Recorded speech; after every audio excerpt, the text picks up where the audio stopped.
friend. Traveling down the road and back again.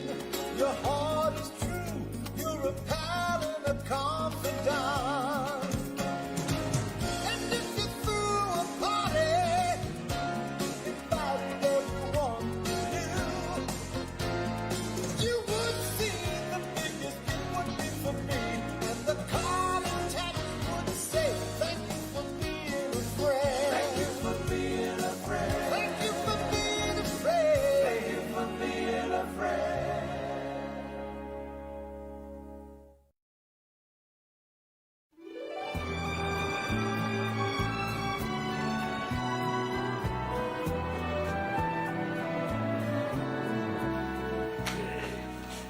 Okay, you guys ready? Say goodbye. Oh, no, please.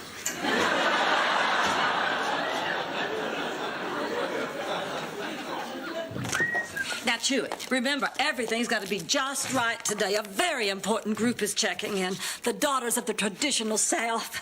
And I want dinner to be perfect. What do you want me to do? Cook a possum or something?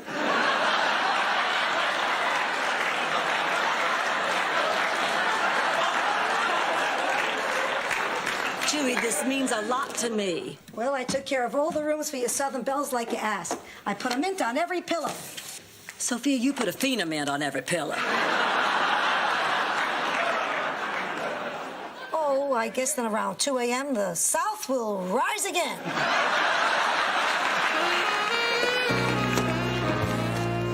Hi, Oliver. Did you finish your homework? Are we gonna do this every day? I finished my science. I'll do my math later. Maybe I better look at your science just to be sure it's all right. Fine. It's on the electromagnetic pull of astral black holes and their effect on ultraviolet rays. Well, this looks fine. Hi, reservation for Smith. Would you sign here, please? Blanche, do you see that couple over there? Don't look. What about him? Oh, come on. Don't tell me you don't see. Don't look. What about them, Rose? He told me his name was Smith, and I know it isn't. Now, do you know what that means? Yeah, that room's going to be available again in a couple of hours. Here you go, Mr. Smith, room 207. Why did you do that, Blanche? I used to work with that man's wife. I've seen him at Christmas parties. Oh, thank God he didn't recognize me without my elf costume. Aren't you glad we decided you shouldn't wear your elf costume here? There was nothing to decide. Didn't make much sense to wear it after you cut the bells off. The point is, there is sin going on in our hotel. Rose, I'm sorry, but that is one glass house I really don't feel qualified to throw stones at. But it's wrong. What's wrong? Oh, Rose is on a snit because some guy is shacked up in 207. I know his wife. It's wrong. Well, wait a minute, Rose. We're in the hotel business. Now, it's not up to us to make moral judgments about the people staying in the hotel. Daughters of the traditional South? Those bigots in bonnets aren't staying in this hotel.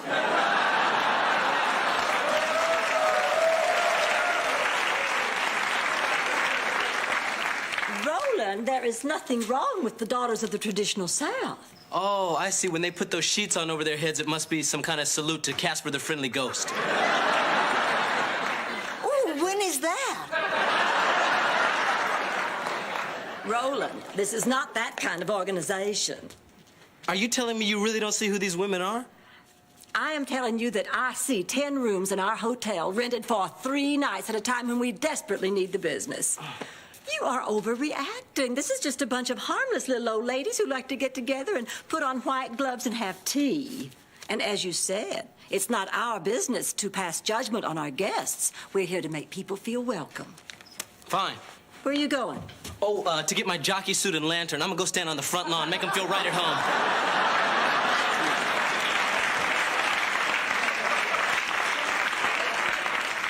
Well, this just doesn't seem fair. Rose. How come he gets to dress up and I don't?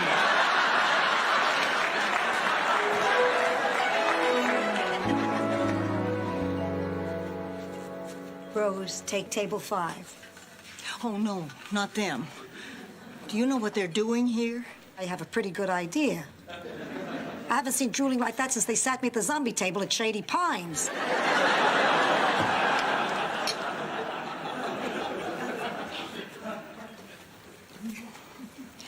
Good evening, sir. And how is your wife tonight? Fine. Thank you. All right, what'll you have? Gee, I'm not sure yet. Honey, should we have some wine while we decide? Sure. What do you suggest? I have a lovely Chardonnay that might be nice before you burn in hell for the rest of your lives.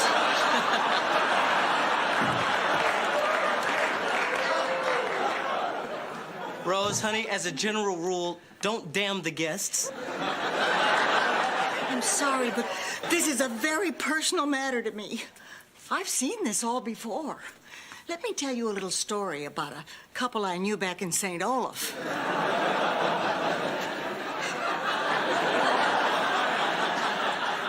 He was strong, and she was docile, almost contented, you might say.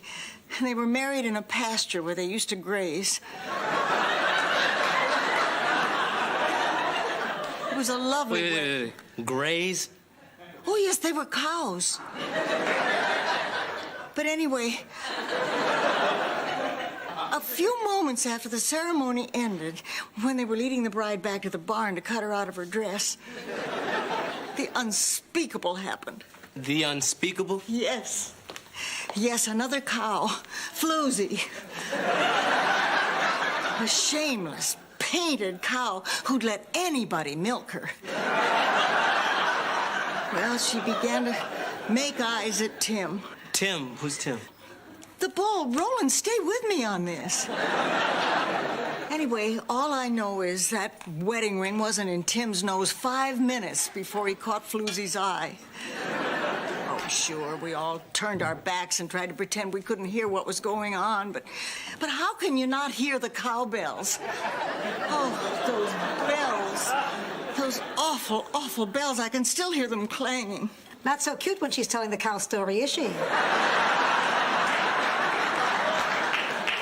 The point is, I can still remember the look on Bessie's face when she found out about Tim, and I don't want to put anybody through that ever again. Rose, I have a suggestion. You have to learn to keep your feelings about the hotel guests to yourself. No, I'm sorry, but I don't see any difference in my thinking this thing with the Smiths is wrong and you thinking Blanche letting the daughters of the traditional South stay here is wrong. Wait a minute. Are you kidding me? Are you kidding me? You are equating two people fooling around, having a good time, with someone showing complete disregard for an entire race of people. Blanche isn't like that. You don't know her. Sure, she may come from the old South, but she's a very modern thinker. And I wish I was in Dixie, away, away. In Dixieland, I'll take my stand to live and die in Dixie, away, away, away down.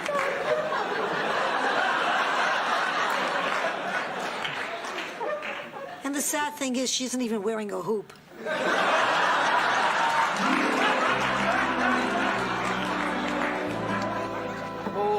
Wait up. You're not hanging that flag in here. Well, of course I am.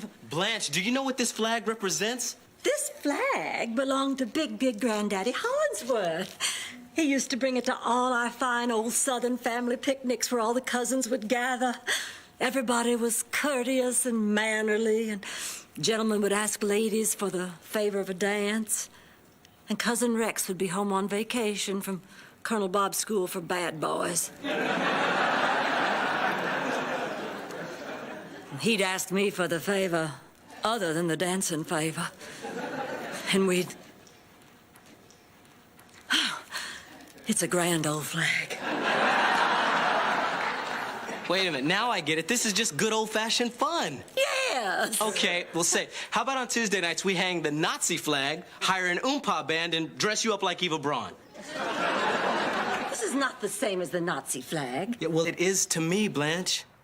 Look, when you look at this flag, you see some Southern fairy tale with the guy who looks like Burl Ives dressed in a white suit tipping his hat to you saying, "Evening, Miss Blanche." Evening.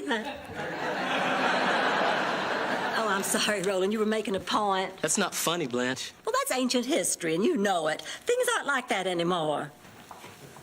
Uh-oh, here they come. So, are we going to check them in? Can we afford not to? After they're checked in, Blanche, I want this flag to come down.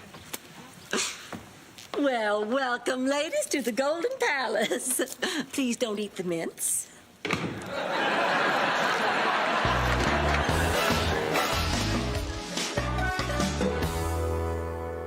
What's doing, Rose? Oh, it's pretty quiet. I've just been calling the Smiths every minute and a half so they won't have time to start rolling around. That's great. I did the same thing on Dorothy and Stan's honeymoon. Drove them crazy. You might want to try it with a German accent. Sophia, you're terrible. Achtung!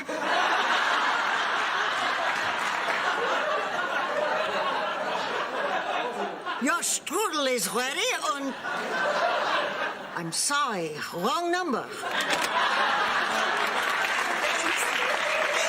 They sounded scared. May I help you? Yes, a reservation for Mr. and Mrs. Smith. I see. Mr. and Mrs. Smith. Mr. and Mrs. Smith are here. That's right. Mr. Old enough to be her father, Smith. And the lovely Mrs. This sure beats doing it on the floor at the office, Smith. First of all, you can kiss Employee of the Month goodbye. Again? Look, Rose, I know these people. They're regular customers. They really are the Smiths. Oh, my gosh. Achtung!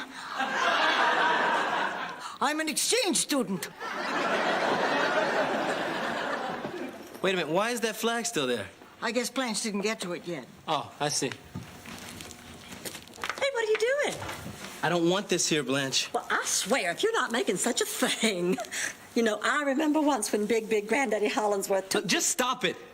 This flag, Mrs. Deveraux, is not about college football games or quilting bees or fried chicken on Sunday.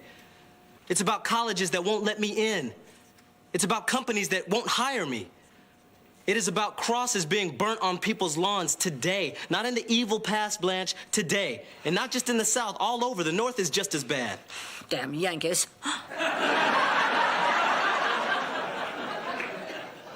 You honestly don't get this, do you? I don't see where there's anything to get. This is just a flag. To me, this is just a bunch of wonderful family memories. Well, I don't think I want to work for anybody who feels that way. I don't think I can. But Roland... I'm just gonna look for another job, Blanche.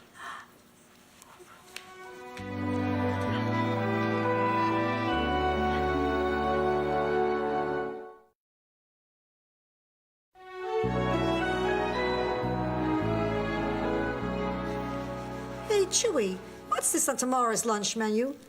Sausage on split bread? That's a hot dog. Who's gonna want that? Hey, let me tell you something. I have seen people, lots of people, like thousands of people line up for a little piece of sausage. And they do it because it's the only food available. And they suffer in silence as they inch up towards the head of the line with the rain beating down on them. So don't tell me I don't know what people want. It was that bad in the barrio? No, it's last Sunday at the Dolphins game. Listen, do you think I'm wrong? Yes. Well, don't you think you should let me finish my sentence? No. Look, there's a couple in this hotel committing adultery. And I know it's not the in thing, but I happen to believe in family values. Oh, don't start with family values. After Sal died, I had to be a single parent. And I took care of Dorothy the best I could. Oh, Sophia, Dorothy took care of you. Oh, that would explain the free food. Well, I still think we should have a policy against people coming to our hotel to commit adultery. Rose, will you loosen up? Now, don't tell me you never went to a hotel to have a little fun. Well, I may have gone, but not with somebody else's husband. Well, actually, once I did wind up in a hotel bed with someone other than Charlie, but it was an accident, I swear it. You had an affair. Rose, Nyland, little Miss Goody Two-Shoes? Well, I'm shocked. I don't know what to say. It wasn't an affair, technically.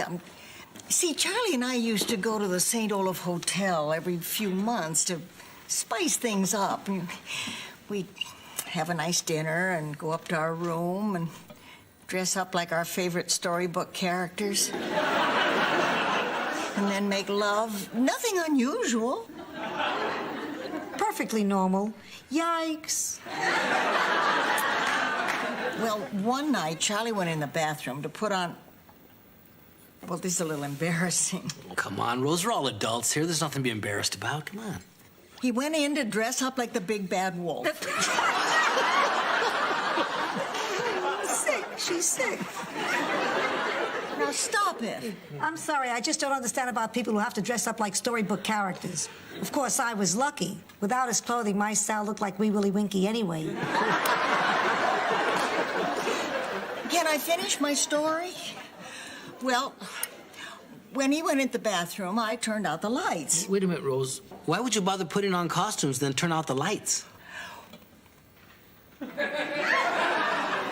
Now I do feel silly. Rose, the affair. Well, we wanted to order room service, but the St. Olaf Hotel doesn't have it. They just have dumb waiters. Wait, Rose. Are we talking about a little elevator dumbwaiter, or just a guy who was a dumb waiter?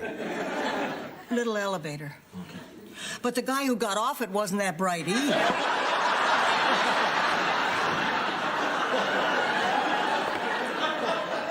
I mean, he saw me in bed and he crawled in.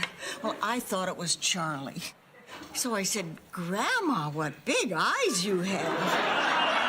And he said, the better to see you with, my dear. And then I said, Grandma, what big teeth you have.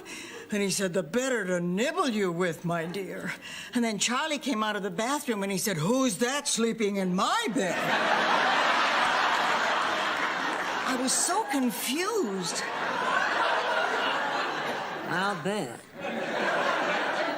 Well, there I was in my Red Riding Hood outfit, and Charlie's looking for Goldilocks. Uh-huh. I guess Charlie was confused, too, because he huffed and he puffed and he actually hyperventilated and passed out. Don't take me now, Lord. Don't let this be the last story I ever hear.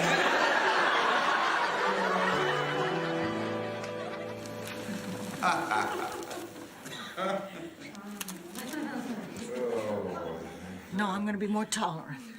Oh, Harry.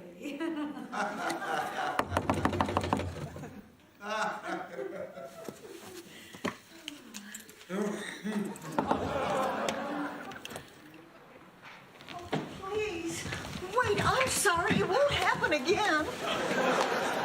We're checking out at 207. Was something wrong? Yeah, this woman's what's wrong. Rose, what'd you do? Nothing. She completely invaded our privacy. Oh, come on.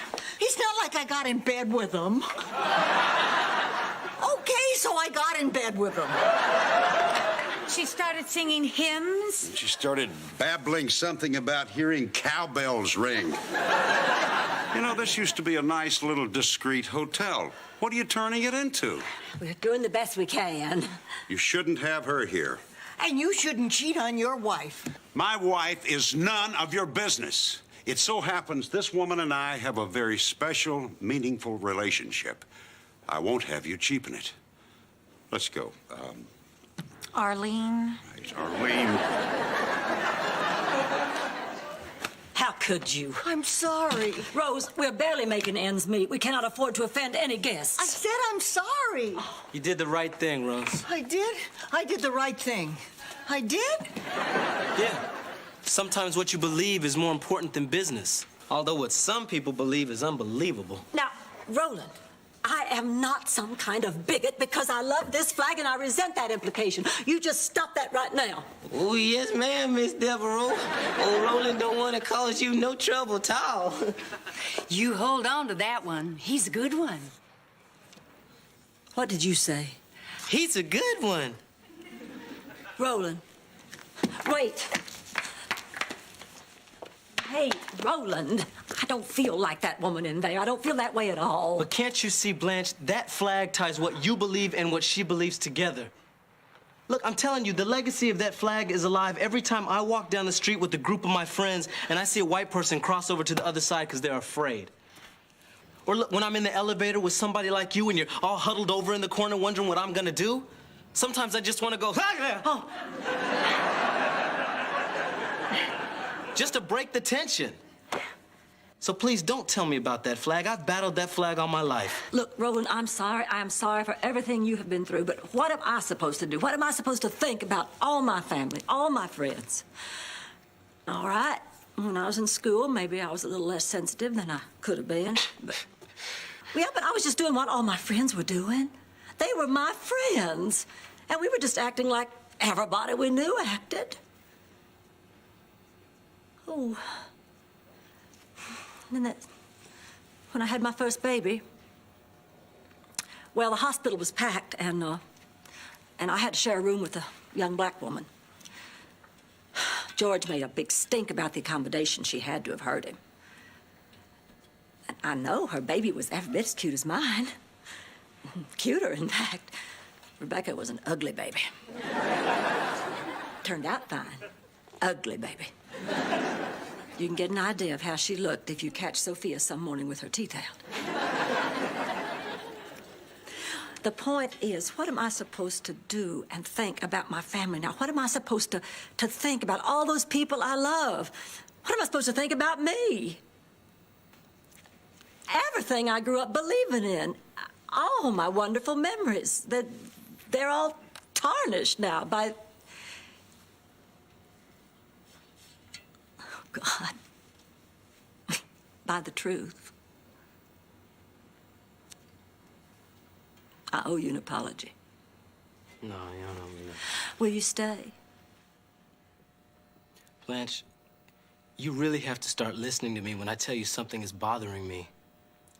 And I'll try to understand why some of these things mean so much to you.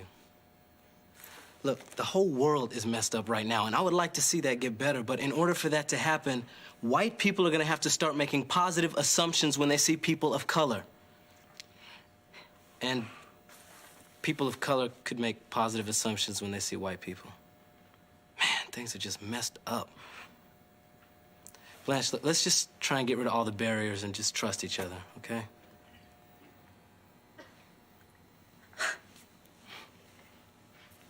Right on.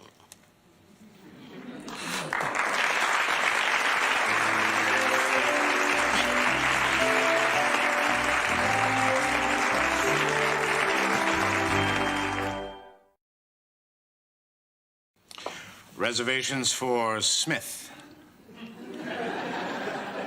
Oh, really? Is there a Mrs. Smith? Har, har. No, but there's Mr. Jones. Oh. Well, that's a relief.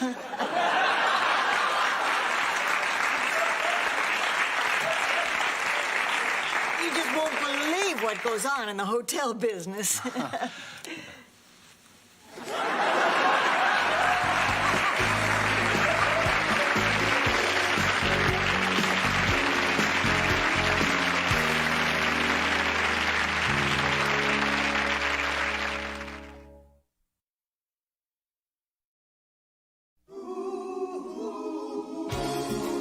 Thank you for being a friend.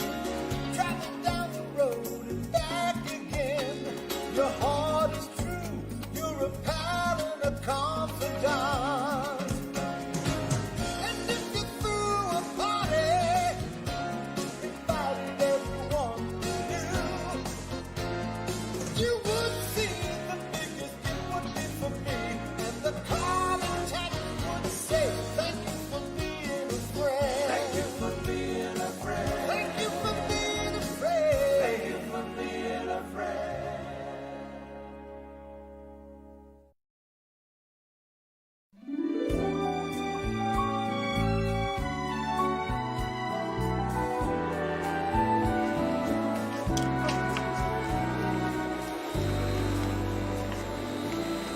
Blanche, help me. I'm looking for a vacation spot for Sophia. Oh, good. She might as well go on vacation. She doesn't do anything around here.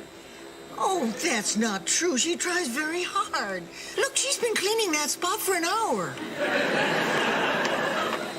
Sophia. Sophia! Sophia. Oh, what? Honey, why don't you go on up to your room if you're gonna sleep? I'm not sleeping, I'm taking a nap. What's the difference? Big difference. You never hear anyone say she went peacefully in her nap. Come here. You sit down right here. How does this sound? Lie down on the peaceful shores of Lake Michigan. Quiet surroundings, tree-lined walkways. It was just a nap. I don't need a burial plot. I'm alive. I'm alive. We're not gonna bury you. We just want you to take vacation. Oh, forget it. I remember my last vacation. Dorothy said we were going to Club Med. Turns out she was taking me to Shady Pines. Club dead. Blanche and I have already talked about this. Now, the hotel is pretty quiet this week. Rose is right, darling. You've been awful tired lately. This way you come back rejuvenated. I don't need a rest. Will you stop treating me like an old woman? Do I treat you like a deluded middle-aged tart? Yes. All right, then, carry on. Honey, the rest of us can easily split up the little bit of work you do around here. Little bit of work. I hardly have enough fingers to count all the things I do around here. Really? Why don't you give it a try? I pick up all the spare change in the couch. I think we'll manage.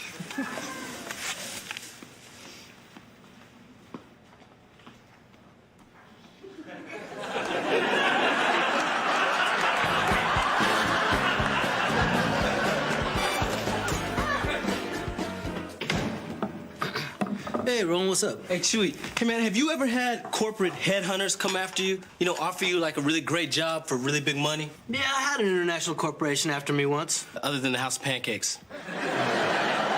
No. Well, look, this guy from the Carlton Hotel chain just took me out to dinner. They want to hire me, man.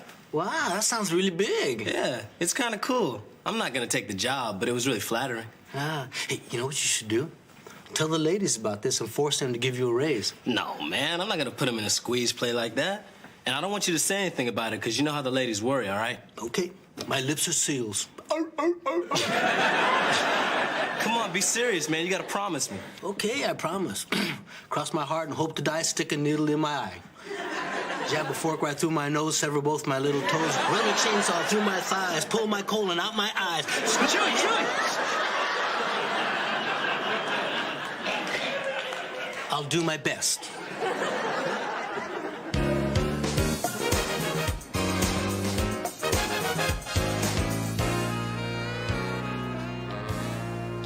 Sophia. Sophia! Can't you see I'm busy? I'm 16 cents away from a Slurpee.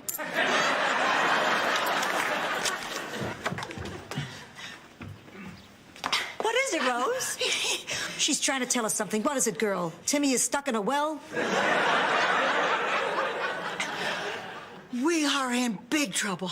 I was just downtown, and I saw Roland having lunch with the owner of the Carlton Hotel. So? Blanche, Roland's gonna leave us. Oh, he is not. Well, why else would he be having lunch with that man?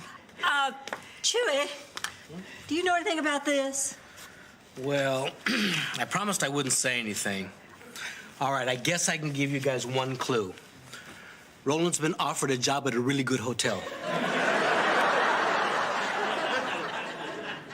Oh, we're never gonna guess this. Look, I'm afraid if you guys don't do something, you're gonna lose him. Roland would never even dream of leaving the Golden Palace. I don't know about that, man. This is a great opportunity. More money, paid vacation, excellent benefits, more money.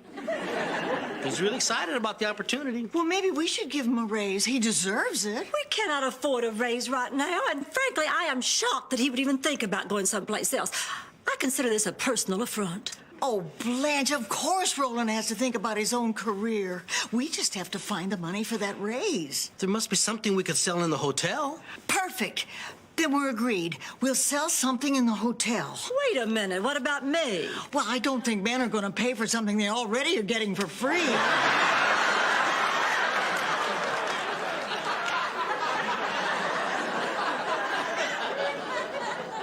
Rose, I meant, what about asking my opinion? Oh, I'm sorry. Of course. Blanche, do you honestly think anybody'd pay to sleep with you?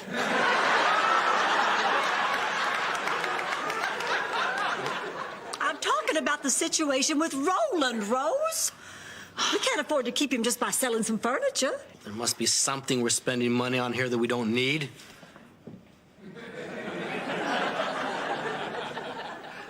Maybe we better just let nature take its course on that one.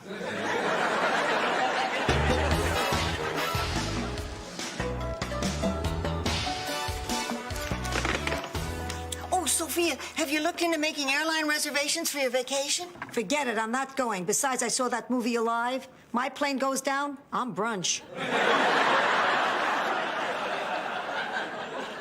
No offense, Sophia, but you're about the only thing I can think of that wouldn't taste better on a Ritz. I'm sorry, honey. You have to go on a vacation. That's that. What if something happens at the hotel and you need me? We're not gonna need you. Fine. You want me to go on a vacation? I'll go on a vacation. Good, honey. And we're right about this. You'll see. You're gonna have the time of your life. I sure am. Checking in. What? Huh? Come on, move it. I want to get out to the pool. I'm losing the sun. You're staying here? You said I had to go on vacation. You didn't say where. Now give me a key. Sophia, you already have a key to your room. I'm not staying in that hole. I want the penthouse. And a video of Don Amici in Cocoon. I want some eye candy. Now this is terrible. Well, it is her vacation. If she wants to spend it here, it's her decision. Oh, it's not that. Don't you remember what happened the last time she went into the pool? Oh, it wasn't that bad. She made a game out of diving for her teeth. Those kids had a good time. Besides, they brush regularly now. Hey, ladies. Here's Roland. Remember you said you wanted to talk to him? Oh, yes, Chewy. As a matter of fact, we did. Roland, you've been working really hard lately. Yes, he has, and it's very good of you to notice. Hey, excuse me, Chewy. I hope this isn't about what we were discussing yesterday. What? I don't know what you're talking about. I don't either. I don't know anything. Well, there's a tattoo for your forehead.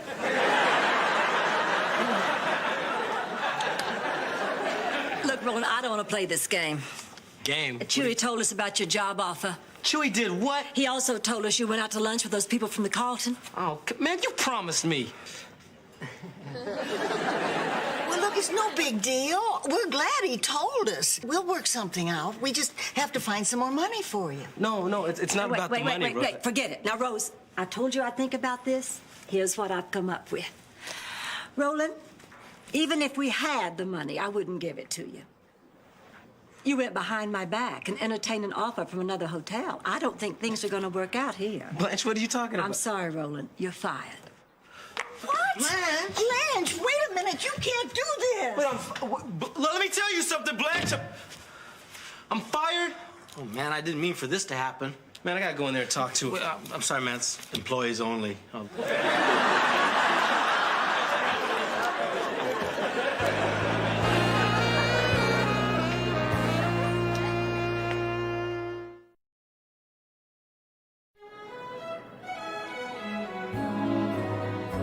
Thank you, Mr. Farrell. We'll let you know. Well, now, he wasn't so bad. Oh, please. Blanche, I don't think someone whose last job was makeup man at a morgue has the types of people skills we need for a manager. Maybe you're right. And I didn't like that remark he made about my makeup. You said your makeup was perfect. I know. Ooh. We have interviewed 16 people to replace somebody we never should have lost in the first place. Please don't start again. I could just strangle you for firing Roland. That's all water under the bridge, Rose. Now let's see this last applicant. Next. Hi, Chewy Castiles, managerial candidate number 17. You can't be the manager. You're our chef. Hey, I don't want to be stuck in the kitchen all my life. I have goals. I have ambitions. Like what? Well, on a personal level, I'd like to date that girl from the Crying Game. Oh, I didn't get her name. I left early, but boy, was she hot. All right, let's get this over with. Oh. Says here you're a brown man. Actually, I prefer Chicano, but yes, I am a brown man. No, it says here you went to Brown University in September of '73. Oh, yeah, I did. That doesn't say when you left. 2 a.m. the next morning. She had an early class, and I had a... I'm sorry, Chewy, you're just not the right person for this job. No, I'm not. Roland was the right person, but he's not here, is he? Oh, man, how can this day possibly get any worse? Well, if you need me, I'll be catching the end of the crying game. Boy, that girl had it all. Oh. You know, I never thought I'd say this, but we could sure use Sophia's help. Maybe we could get her to cut her vacation short. I mean, Miami isn't that big a city. How long could she possibly keep herself amused?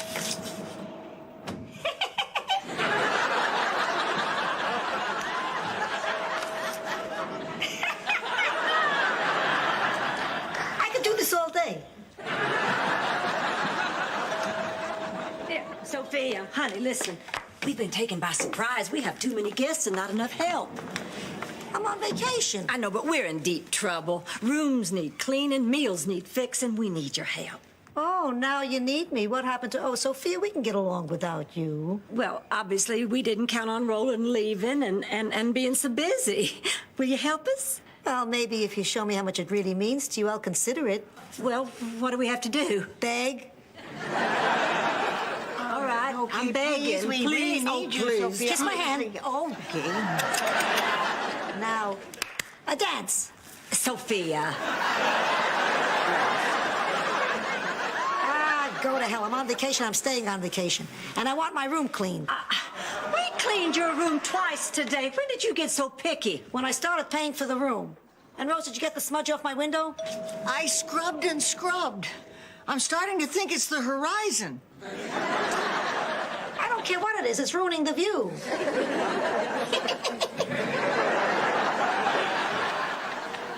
We wouldn't be in this mess if you hadn't fired Roland. And all over a little money. That is so selfish. Selfish. Rose, I want you to know it's the most unselfish thing I've ever done in my life.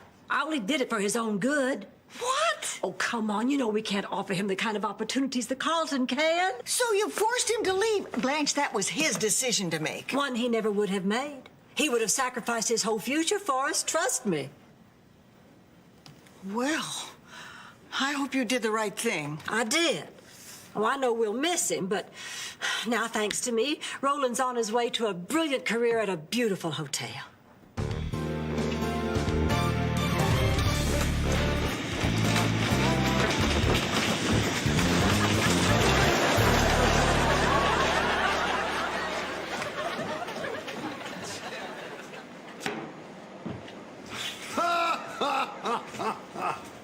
Well, the Carlton Hotel wouldn't take you. So now you're right back where you started 10 years ago, working for me. Pick up those bikes.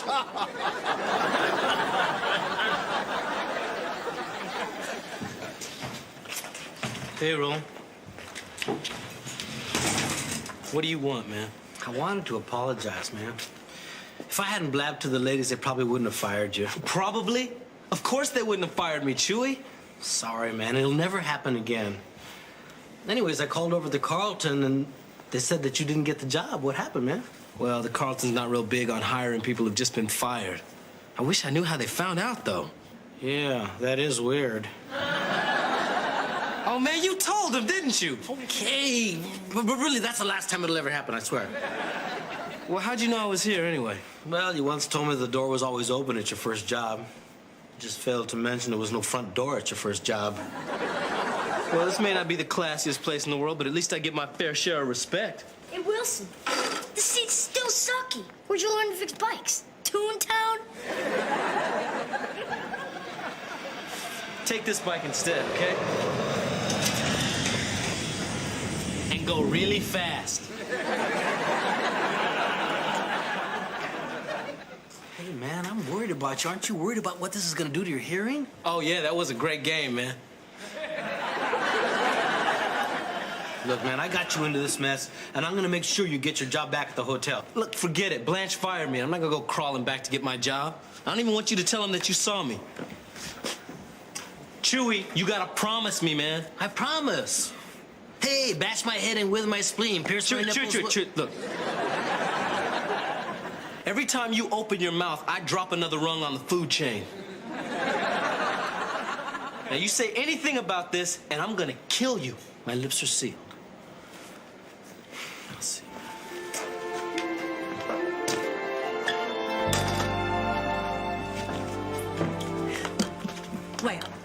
Well, what? Did you see Roland? I can't say. Oh, come on now. We know you saw him. What's his job like? Is the hotel beautiful? I'm sworn to secrecy. Is he wearing a beautiful suit? Does he have a lot of employees under him? Stop Oh, it. now we're just going to keep badgering you till you tell us. Badgering? Badgering? I don't need your stinking badgering. Look, I made a promise to Roland. This time I'm gonna keep it. What is taking Chewy so long? Could he possibly not be telling them I'm in hell?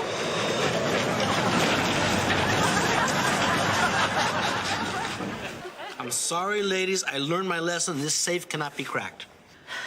Well, all I can say is I sure miss the little sweetheart. Oh, boy, me too. You know, you just never know how much you're going to miss somebody till they're gone. Hey, you can say that again. Oh, what the hell.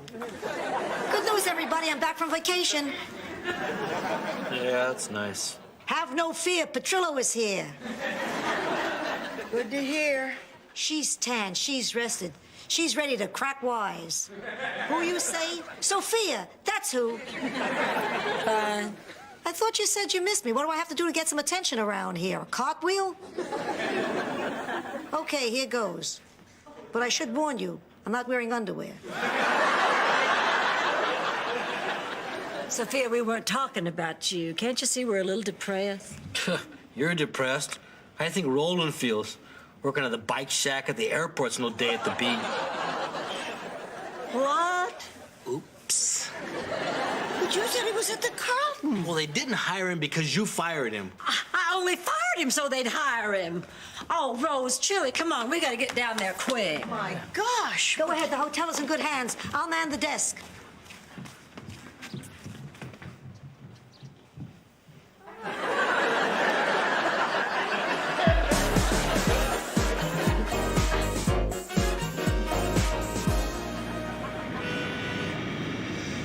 DC-10. Yeah, when you spend hours on your back, you get to know these things. Oh, DC-10. Yeah?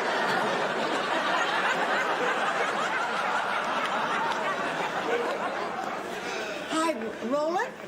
Rose, Blanche, how'd you guys know I was here? I told him. The man is a sieve. Oh, Roland, I think he prefers Chicano. Roland, look, the only reason I fired you is because I didn't want to stand in the way of your career at the Carlton. So you can't be mad at me because I was only trying to help. Oh, so it's okay to destroy my life and totally humiliate me as long as you have good intentions. Is that it? Well, yeah, isn't that what I just said? So will you come back? No, I don't know. I kind of like it here. I mean, this is, a great job. Oh, come on, man. Don't you think spending all day in this little shack might make you stir crazy from lack of human contact? Not at all. Hey, don't lean on Tanya. Come on. Oh, Roland, I really am sorry. You gotta believe that. I would do anything to get you back. Anything? Anything. Beg me. Okay, please come we back. sure Oh, do need you. please. Kiss my hand.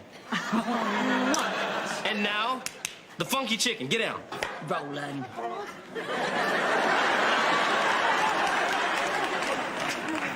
Okay. Sophia called and she told me to make you crawl before I gave in. Does this mean you'll be back? Can we go now, please? I'm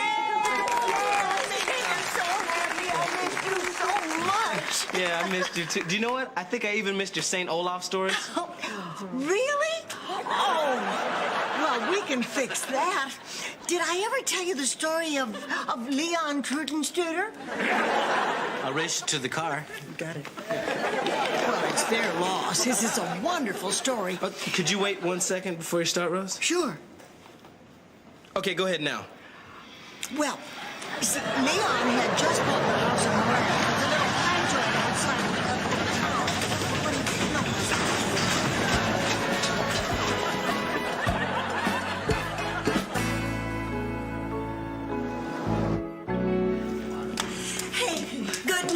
everybody. I think I found a way to make more money for the hotel. Hey, that's great. Yeah, and if it all works out, why, Roland can have that raise. Wait, how did you do that? Oh, Roland, you're underestimating this girl. Blanche is a shrewd investor, has a brilliant financial mind. Actually, I found it in the sofa. No, I just found some ways to cut corners. Oh, man, you guys are too much. Well, I'm glad if you're happy, because I didn't want you throwing away a good opportunity to come back here. Oh, no, not at all. In fact, I've already implemented a few ideas I picked up over there.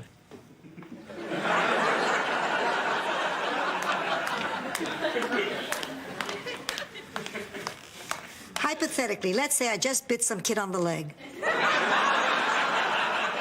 Could they sue?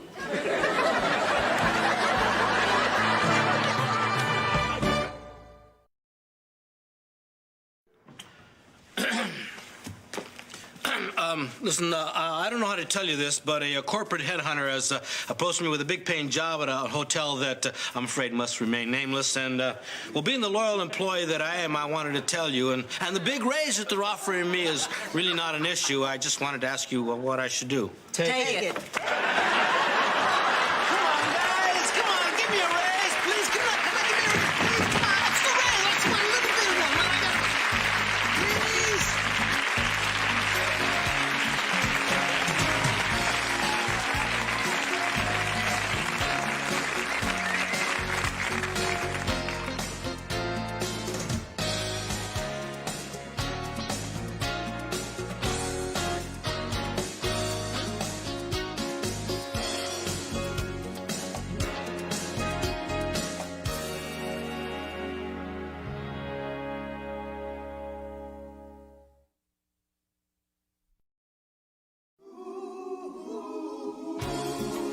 Thank you for being a friend. Traveling down the road and back again. Your heart is true. You're a pal and a confidant. And if you threw a party, invite everyone you knew, you would see the biggest it would be for me. And the card intact would say, thank you for being a friend. Thank you for being a friend. Thank you for being a friend. Thank you for being a friend.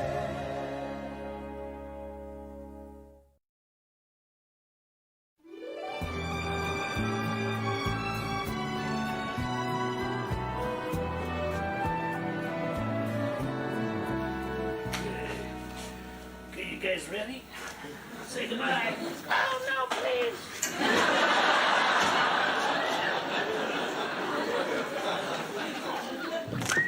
Now, Chewy, remember, everything's got to be just right today. A very important group is checking in. The daughters of the traditional South. And I want dinner to be perfect. What do you want me to do? Cook a possum or something?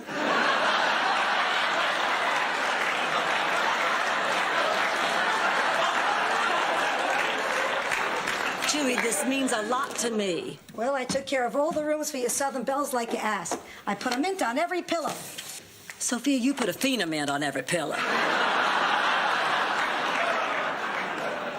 Oh, I guess then around 2 a.m. the South will rise again.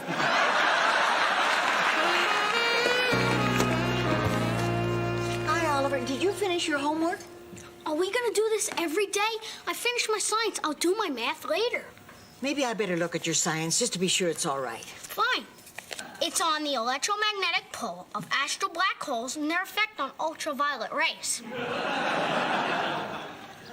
Well, this looks fine. Hi, reservation for Smith. Would you sign here, please? Blanche, do you see that couple over there? Don't look. What about him? Oh, come on. Don't tell me you don't see. Don't look. What about them, Rose? He told me his name was Smith, and I know it isn't. Now, do you know what that means? Yeah, that room's going to be available again in a couple of hours. Here you go, Mr. Smith, room 207. Why did you do that, Blanche? I used to work with that man's wife. I've seen him at Christmas parties. Oh, thank God he didn't recognize me without my elf costume. Aren't you glad we decided you shouldn't wear your elf costume here? There was nothing to decide. Didn't make much sense to wear it after you cut the bells off. The point is, there is sin going on in our hotel. Rose, I'm sorry, but that is one glass house I really don't feel qualified to throw stones at. But it's wrong. What's wrong? Oh, Rose is on a snit because some guy is shacked up in 207. I know his wife. It's wrong. Well, wait a minute, Rose. We're in the hotel business. Now, it's not up to us to make moral judgments about the people staying in the hotel. Daughters of the traditional South? Those bigots in bonnets aren't staying in this hotel.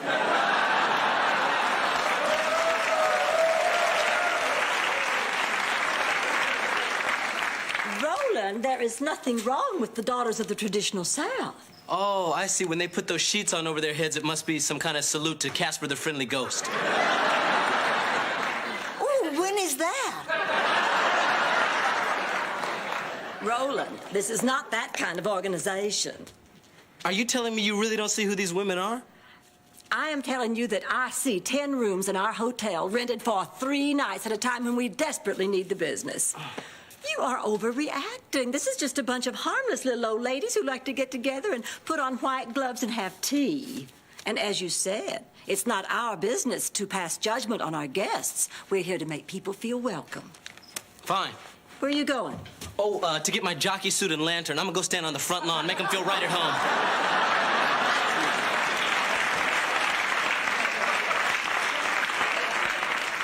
Well, this just doesn't seem fair. Rose. How come he gets to dress up and I don't?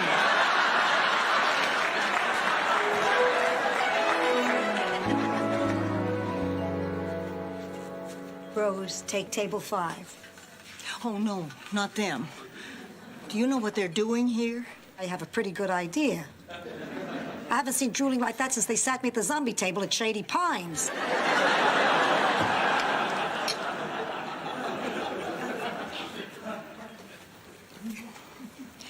Good evening, sir. And how is your wife tonight? Fine. Thank you. All right, what'll you have? Gee, I'm not sure yet. Honey, should we have some wine while we decide?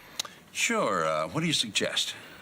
I have a lovely Chardonnay that might be nice before you burn in hell for the rest of your lives.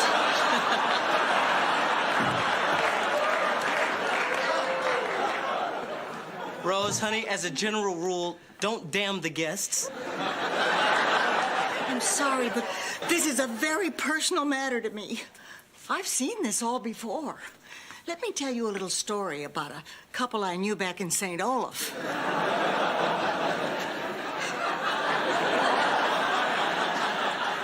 He was strong, and she was docile, almost contented, you might say.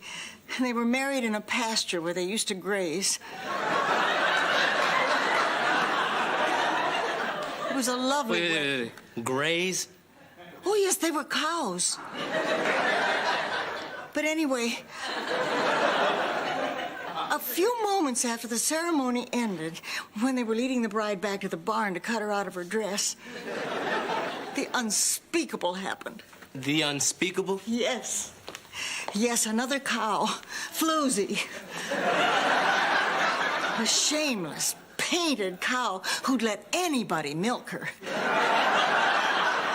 Well, she began to make eyes at Tim. Tim? Who's Tim? The bull. Roland, stay with me on this. Anyway, all I know is that wedding ring wasn't in Tim's nose 5 minutes before he caught Floozy's eye. Oh, sure, we all turned our backs and tried to pretend we couldn't hear what was going on, but how can you not hear the cowbells? Oh, those bells. Those awful, awful bells. I can still hear them clanging. Not so cute when she's telling the cow story, is she?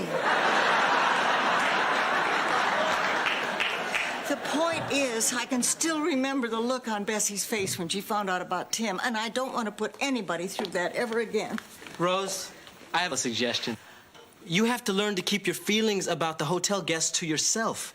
No, I'm sorry, but I don't see any difference in my thinking this thing with the Smiths is wrong and you thinking Blanche letting the daughters of the traditional South stay here is wrong. Wait a minute. Are you kidding me? Are you kidding me? You are equating two people fooling around, having a good time, with someone showing complete disregard for an entire race of people. Blanche isn't like that. You don't know her.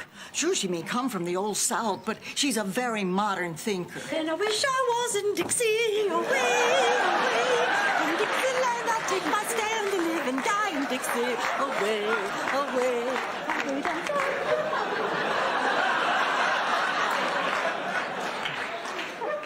And the sad thing is, she isn't even wearing a hoop.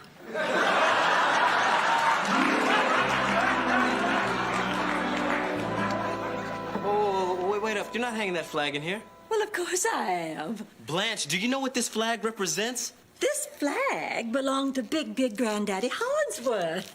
He used to bring it to all our fine old Southern family picnics where all the cousins would gather. Everybody was courteous and mannerly, and gentlemen would ask ladies for the favor of a dance. And Cousin Rex would be home on vacation from Colonel Bob's school for bad boys. He'd ask me for the favor other than the dancing favor. And we'd... It's a grand old flag. Wait a minute, now I get it. This is just good old-fashioned fun. Yes! Okay, well, say, how about on Tuesday nights we hang the Nazi flag, hire an oompa band, and dress you up like Eva Braun? This is not the same as the Nazi flag. Yeah, well, it is to me, Blanche. Look, when you look at this flag, you see some Southern fairy tale with the guy who looks like Burl Ives dressed in a white suit tipping his hat to you saying, "Evening, Miss Blanche." Evening. Oh, I'm sorry, Roland. You were making a point. That's not funny, Blanche. Well, that's ancient history, and you know it. Things aren't like that anymore. Uh-oh, here they come. So, are we going to check them in? Can we afford not to? After they're checked in, Blanche, I want this flag to come down. Well, welcome, ladies, to the Golden Palace. Please don't eat the mince.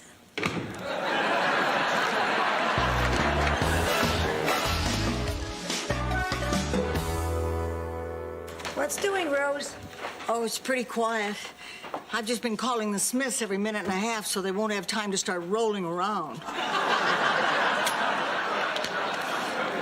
That's great. I did the same thing on Dorothy and Stan's honeymoon. Drove them crazy. You might want to try it with a German accent. Sophia, you're terrible. Achtung!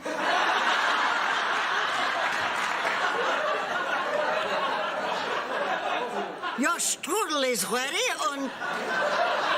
I'm sorry, wrong number. They sounded scared. May I help you? Yes, a reservation for Mr. and Mrs. Smith. I see. Mr. and Mrs. Smith. Mr. and Mrs. Smith are here. That's right. Mr. Old enough to be her father, Smith. And the lovely Mrs. This sure beats doing it on the floor at the office, Smith. First of all, you can kiss Employee of the Month goodbye. Again? Look, Rose, I know these people. They're regular customers. They really are the Smiths. Oh, my gosh. Achtung! I'm an exchange student. Wait a minute, why is that flag still there? I guess Blanche didn't get to it yet. Oh, I see. Hey, what are you doing? I don't want this here, Blanche. Well, I swear, if you're not making such a thing. You know, I remember once when Big Granddaddy Hollingsworth took... Look, just stop it. This flag, Mrs. Deveraux, is not about college football games or quilting bees or fried chicken on Sunday. It's about colleges that won't let me in. It's about companies that won't hire me. It is about crosses being burnt on people's lawns today. Not in the evil past, Blanche, today. And not just in the South, all over. The North is just as bad. Damn Yankees.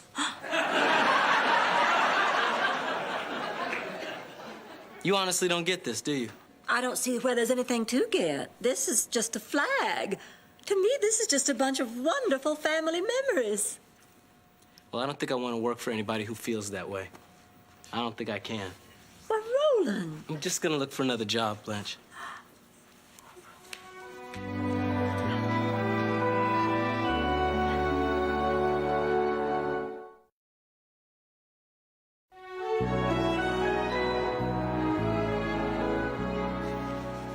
Chewy, what's this on tomorrow's lunch menu? Sausage on split bread? That's a hot dog. Who's gonna want that? Hey, let me tell you something. I have seen people, lots of people, like thousands of people line up for a little piece of sausage. And they do it because it's the only food available. And they suffer in silence as they inch up towards the head of the line with the rain beating down on them. So don't tell me I don't know what people want. It was that bad in the barrio? No, it's last Sunday at the Dolphins game.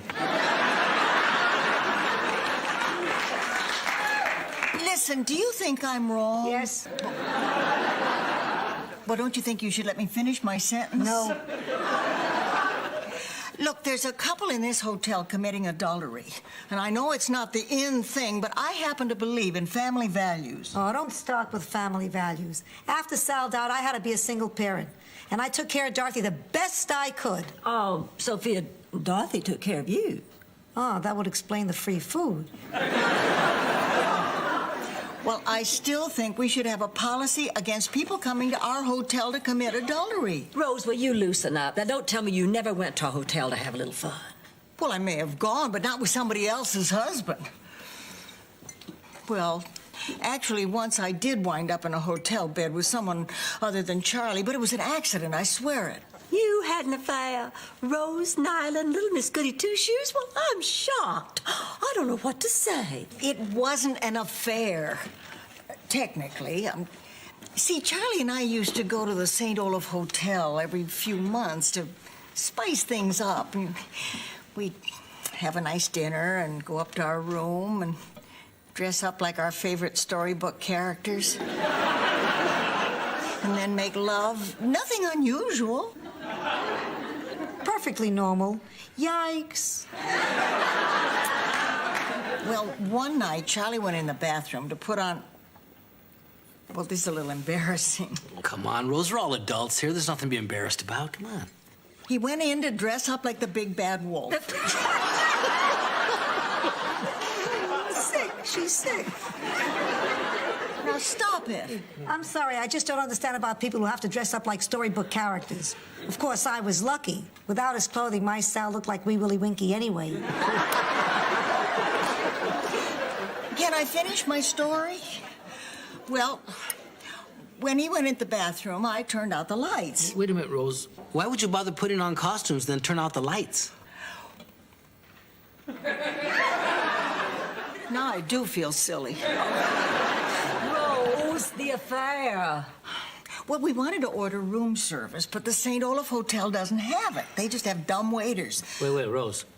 Are we talking about a little elevator dumb waiter, or just a guy who was a dumb waiter? Little elevator. Okay. But the guy who got off it wasn't that bright either.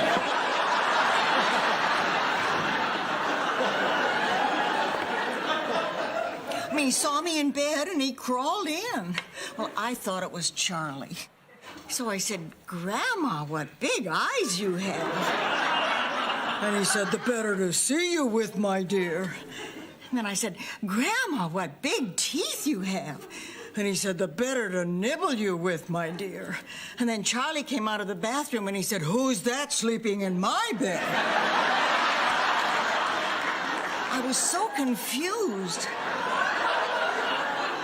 I'll bet. Well, there I was in my Red Riding Hood outfit, and Charlie's looking for Goldilocks. Uh-huh. I guess Charlie was confused, too, because he huffed and he puffed and he actually hyperventilated and passed out. Don't take me now, Lord. Don't let this be the last story I ever hear.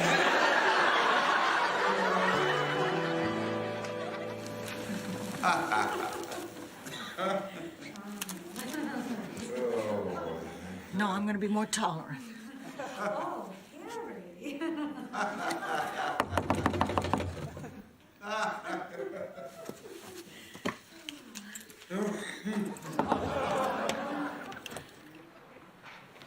Please, wait, I'm sorry. It won't happen again. We're checking out at 207. Was something wrong? Yeah, this woman's what's wrong. Rose, what'd you do? Nothing. doing? She completely invaded our privacy. Oh, come on. It's not like I got in bed with him. Okay, so I got in bed with him. She started singing hymns. She started babbling something about hearing cowbells ring. You know, this used to be a nice little discreet hotel. What are you turning it into? We're doing the best we can. You shouldn't have her here. And you shouldn't cheat on your wife. My wife is none of your business. It so happens this woman and I have a very special, meaningful relationship. I won't have you cheapen it. Let's go. Arlene. Arlene. How could you? I'm sorry. Rose, we're barely making ends meet. We cannot afford to offend any guests. I said I'm sorry. You did the right thing, Rose. I did? I did the right thing. I did? Yeah. Sometimes what you believe is more important than business. Although what some people believe is unbelievable. Now, Roland, I am not some kind of bigot because I love this flag and I resent that implication. You just stop that right now. Oh, yes, ma'am, Miss Devereaux. Oh, Roland don't want to cause you no trouble at all. You hold on to that one. He's a good one. What did you say? He's a good one. Roland, wait. Hey, Roland, I don't feel like that woman in there. I don't feel that way at all. But can't you see, Blanche, that flag ties what you believe and what she believes together. Look, I'm telling you, the legacy of that flag is alive every time I walk down the street with a group of my friends and I see a white person cross over to the other side because they're afraid. Or look, when I'm in the elevator with somebody like you and you're all huddled over in the corner wondering what I'm gonna do, sometimes I just want to go, oh. Just to break the tension. So please don't tell me about that flag. I've battled that flag all my life. Look, Roland, I'm sorry. I am sorry for everything you have been through, but what am I supposed to do? What am I supposed to think about all my family, all my friends? All right, when I was in school, maybe I was a little less sensitive than I could have been. But I was just doing what all my friends were doing. They were my friends, and we were just acting like everybody we knew acted. Oh. And then when I had my first baby, well, the hospital was packed, and I had to share a room with a young black woman. George made a big stink about the accommodation. She had to have heard him. And I know her baby was every bit as cute as mine. Cuter, in fact. Rebecca was an ugly baby. Turned out fine. Ugly baby. You can get an idea of how she looked if you catch Sophia some morning with her teeth out. The point is, what am I supposed to do and think about my family now? What am I supposed to think about all those people I love? What am I supposed to think about me? Everything I grew up believing in, all my wonderful memories, they're all tarnished now by... God, by the truth. I owe you an apology. No, you don't owe me that. Will you stay? Blanche, you really have to start listening to me when I tell you something is bothering me. And I'll try to understand why some of these things mean so much to you. Look, the whole world is messed up right now, and I would like to see that get better, but in order for that to happen, white people are gonna have to start making positive assumptions when they see people of color. And people of color could make positive assumptions when they see white people. Man, things are just messed up. Blanche, look, let's just try and get rid of all the barriers and just trust each other, okay?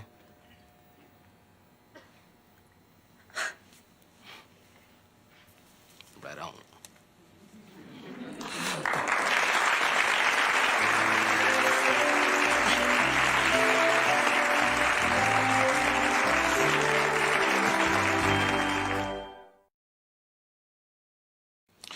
Reservations for Smith. Oh, really? Is there a Mrs. Smith? Har, har. No, but there's Mr. Jones. Oh. Well, that's a relief. You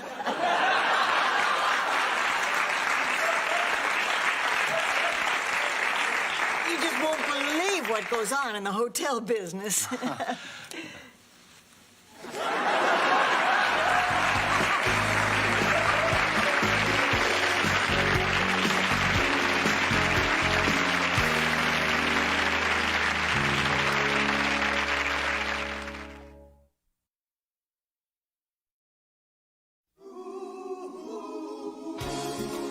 Thank you for being a friend.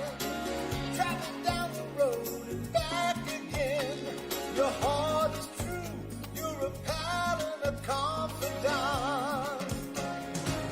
And if you threw a party, invited everyone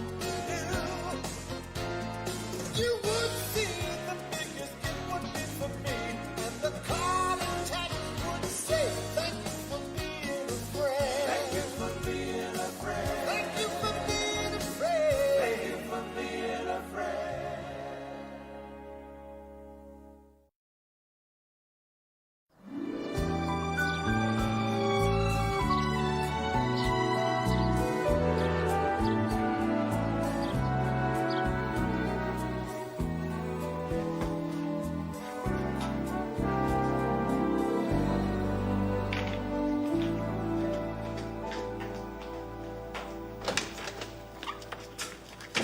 Okay, I just finished hosing out the dumpster and cleaning up the back alley. Well, thank you, Oliver. I really appreciate your pitching in like that, as long as it doesn't affect your schoolwork. Maybe I'll make you our custodian supervisor. Oh, I get it. Handing out titles instead of raises? Well, I'm not biting. The old lady said she'd make it worth my while if I did some extra work. That's right, and I wasn't kidding. Here you go. A nice new shiny quarter. Hey, thanks. Now I can call the child labor board. Oliver, I'll give you $5 later, but from now on, will you check with me before you do any extra chores? We have to watch what we spend. You know, things are a little slow around here. Good morning. What's up? Oh, I was just telling Oliver we have to do something to drum up some business. Well, I have an idea. What? I just said I have an idea. Okay, Rose, what's your idea? Well, I think in order to drum up business, we should advertise. Something like flyers. Yeah, flyers are cheap. Just print them up and put them on car windows. You know, that's how Dorothy found out about Shady Pines. My daughter put me in a home that was advertised on a flyer. Isn't that sad? You're not getting this quarterback. I'm sorry, Rose, honey, but I just don't like flyers. Well, it doesn't have to be flyers. I mean, all we really have to do is write Golden Palace on something everybody sees. What do you say, Blanche? You up for another tattoo on your butt? Blanche, I need to talk with you. Well, don't we even get a good morning, Mr. Grumpy? I'm sorry. Good morning. Oh, come on, you can do better than that. You know, I used to be grumpy like you in the morning, and then I promised myself I was going to start each day with a happy little song to be more cheery. And it works. I mean, something like Red, Red Robin or Zippity Doo-Dah. You really want to see a black man walking around the lobby singing Zippity Doo-Dah? Unbelievable. Blanche, you're working the front desk between 2 and 5 while I do inventory, right? Yeah, that's right. Okay, I'm going to take over at 3. Well, Ken McGowan, the guy who writes that syndicated column for the Times, is checking in today. He is? Yeah. So I just want to make sure nothing goes wrong. So if it's okay with you, I'd feel more comfortable if I checked him in. Oh, well, I really appreciate that, Roland, but I think I'd rather handle it myself. Really, Blanche, why don't you let me? Well, because I think the person in charge of the hotel ought to check him in. I have an idea. No, really. In this case, I think I should be the one... You heard my decision. Fine. This is what you want to do. Do it. Well, thank you. Blanche, don't you think that was a little rough? You know how sensitive Roland is, and we can't run this hotel without him. I know it, but sometimes Roland just takes too much for granted, and we cannot have that. Now, he's got to learn that I own this hotel. You mean we own this hotel? Yeah, we.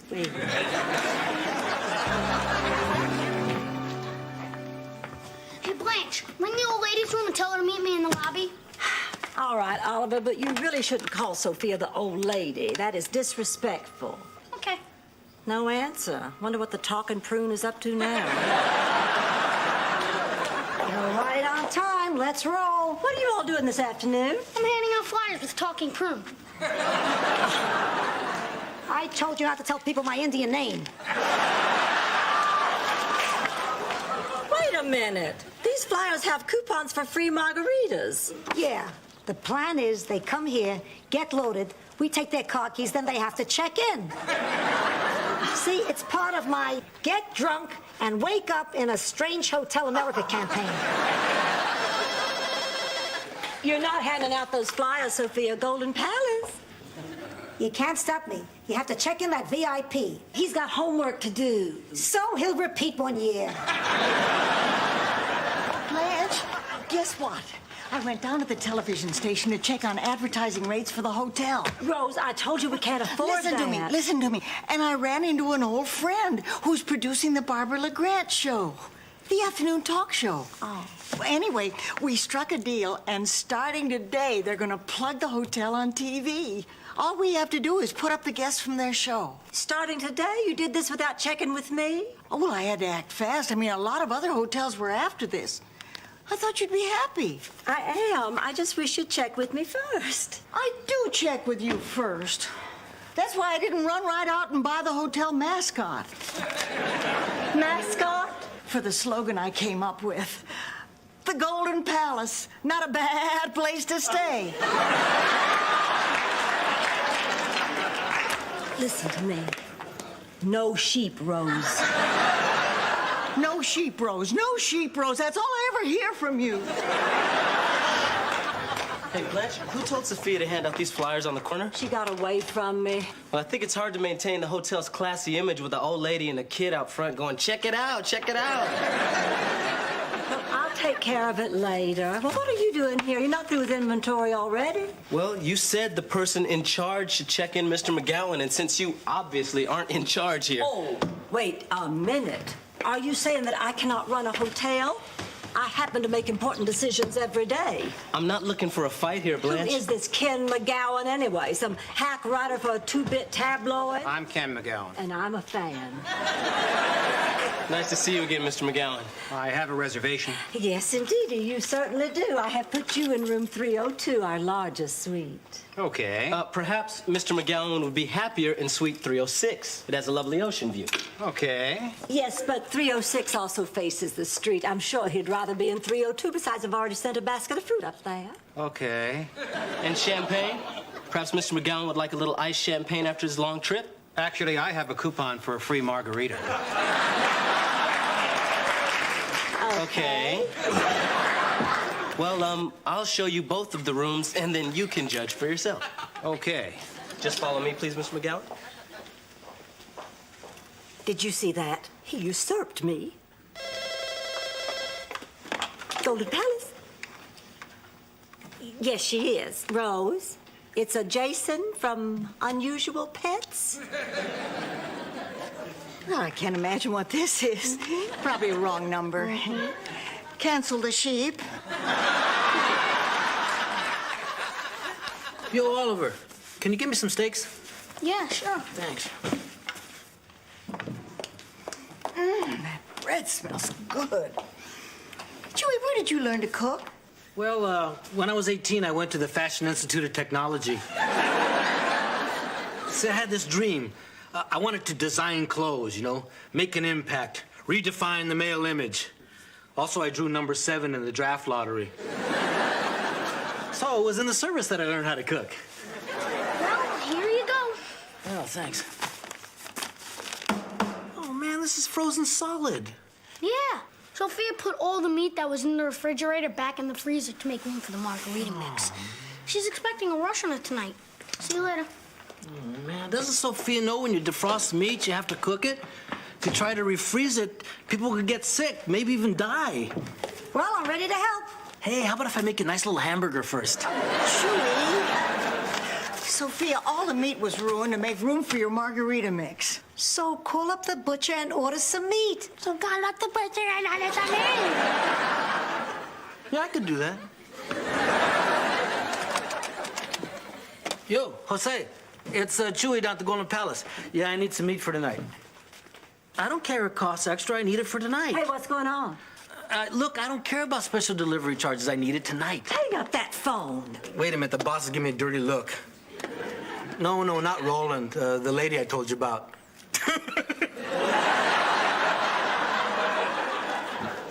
Yeah, that one. I gotta go. Chewy, I told you, anything you order for this kitchen has to be initialed by me first. Blanche, you're in here. You're supposed to be at the front desk. Roland, I'm not in a good mood right now. You tried singing Zippity Doo-Dah? There you go. Hey, what are you doing here anyway? It isn't even 4:30 yet. My shift isn't over till 5. Oh, it's almost time for our promo on TV. What promo? Oh, I got us a plug on the Barbara LeGrand show. All we have to do is put up her guests. Now, that's a great idea. That's really going to help out business. Well, Blanche didn't think so. She said I should check with her first. Yeah, me too. Me too, man. She said I had to check everything with her first. Man, just go back to the old way of doing things. Hey, that's twice you've usurped me. And if you have any other problems, Chewy, you come to me. Thrice! I got work to do. Roland, I'm talking to you. Will you please listen to me? Roland? Blanche, look. Everyone here is trying to do a job, but you're always on our backs. Just lighten up a little. Well, you seem to be forgetting that I own this hotel. We? Yeah, we. But I am the boss. You do not contradict me. Now, look, before this fight gets any worse, I just want you to go on a break so I can cool off. Blanche, come here. Our promo's on. Oh. Guests of the Barbara LeGrand show stay at the lovely Goldenpalacehotel in Miami. Maybe this wasn't such a bad idea, Rose. Thanks for watching, and tune in tomorrow when our topic is Men Who Kill and Are Set Free. Excuse me?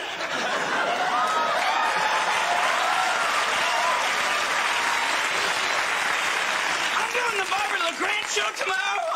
Could I get my room, please? You'll have to see her. I'm on my break.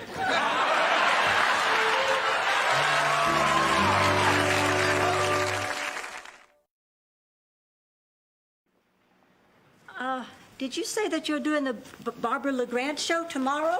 Yes, I'm a guest on the show tomorrow, and I'm very nervous about it, so I need a room that's very quiet.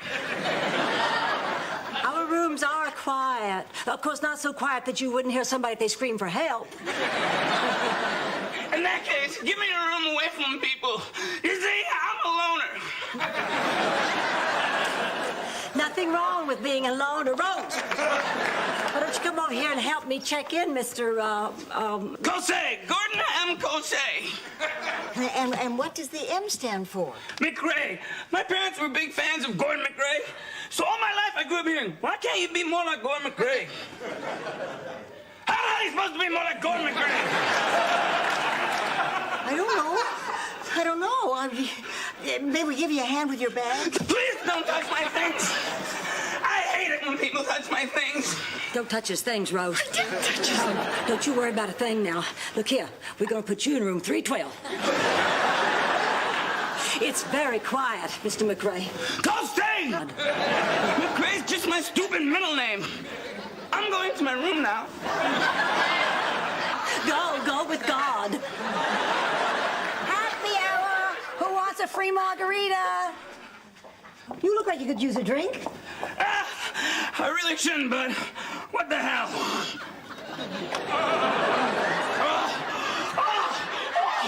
Ice headache!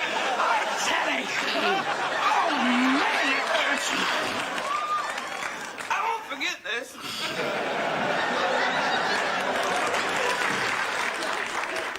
We're all gonna die. Oh, yeah. He's okay. He's just one of those poor souls who kills people. We're all gonna die. Don't say that. We have a murderer in the hotel, and Sophia's giving him drinks.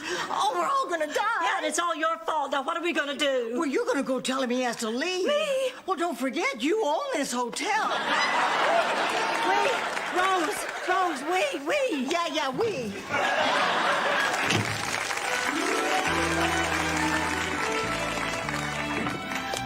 Chewy, the killer wants his steak, and he wants it right now. Yeah, well, I sent Oliver out to get him one. I don't think he'll wait much longer. Well, see if he wants another free margarita. I tried that.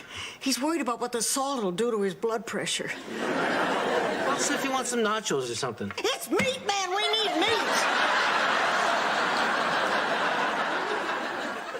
Okay, look, I'll just go out and reason with him, okay? I mean, even a nut can understand I can't cook a mistake if I don't have one. Look, I'll just explain the situation and have him order something else. We need meat, man.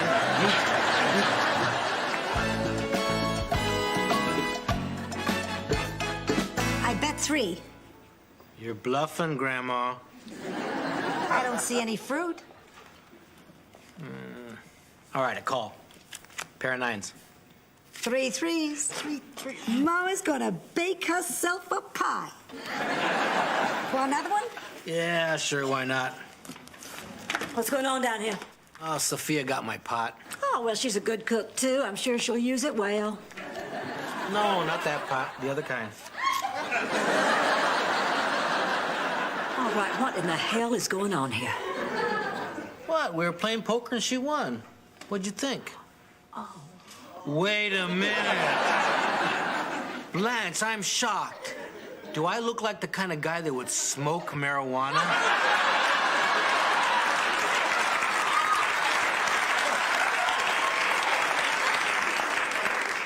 Well, no. Damn straight, no. There you go.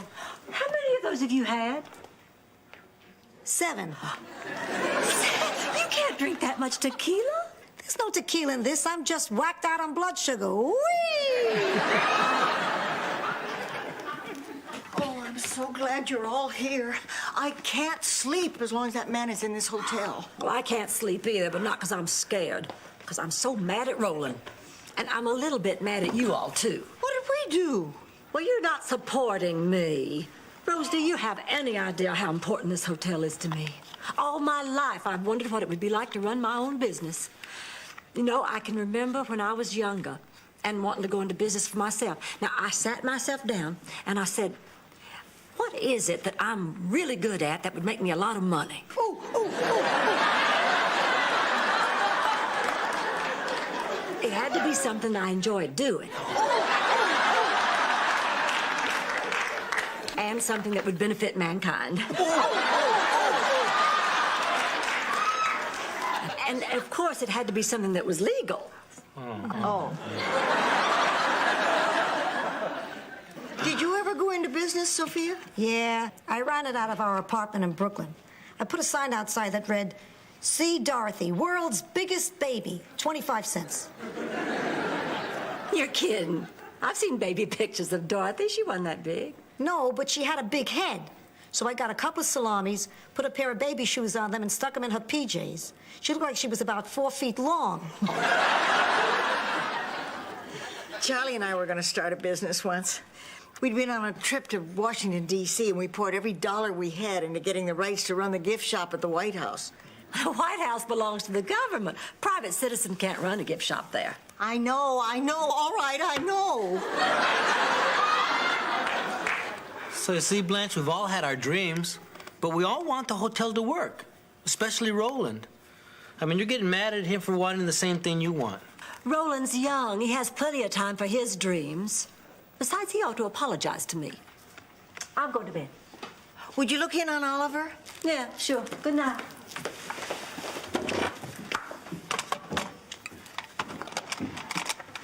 Roland, hi, it's me.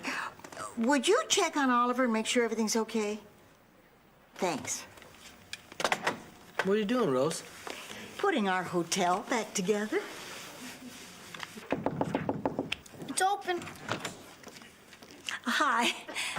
I just came by to say good night, honey. Thanks. Can we talk? Talk? Why, sure. What you want to talk about? Why do you hate Roland? Oh, well, Oliver, I don't hate Roland. We're just having a little misunderstanding. You see, I just want what's best for this hotel. Doesn't Roland want what's best for the hotel, too? I mean, why wouldn't he? This is our home. Yeah, it is, isn't it? Yeah, Oliver? Oh, I'm sorry. I just came to Say goodnight. Well, aren't you gonna go after him? Yeah, I know when I'm licked. Roland, come over here. What, you want me to check with you if I want to say goodnight to Oliver now?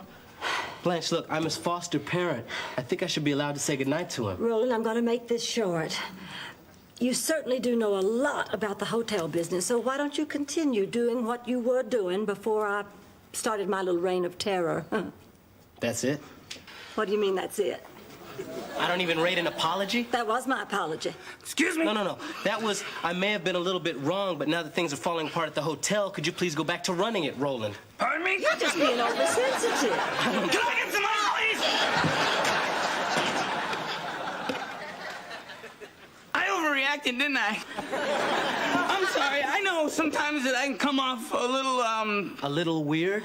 Yeah, you come off weird, man. Look, just try talking to people and don't yell all the time. That's some good advice. Lady, can I give you some? Yeah. Come here! Everybody needs to be needed. Why don't you just tell them that you need them? Do it!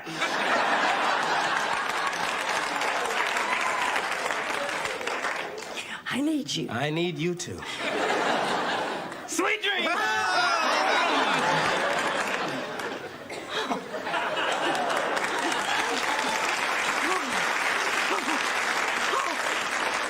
God, you were just great. No, you were better. No. Listen, I meant what I said. I think maybe in my quest to make this hotel work, I sometimes forget to tell the people around me how much I need them. But I do need you, Roland, and I apologize. Well, I accept. Thank you, and I apologize too. Okay. And I'm really glad you stopped by to tell Oliver good night. I have to admit, I was a little scared. Oh, there's nothing to be scared about. I said it! I said it! Run this way. Run!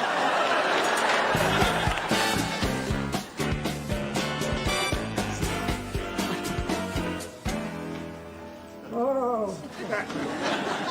Look who's up. Good afternoon, sleepyhead. How's that sugar hangover?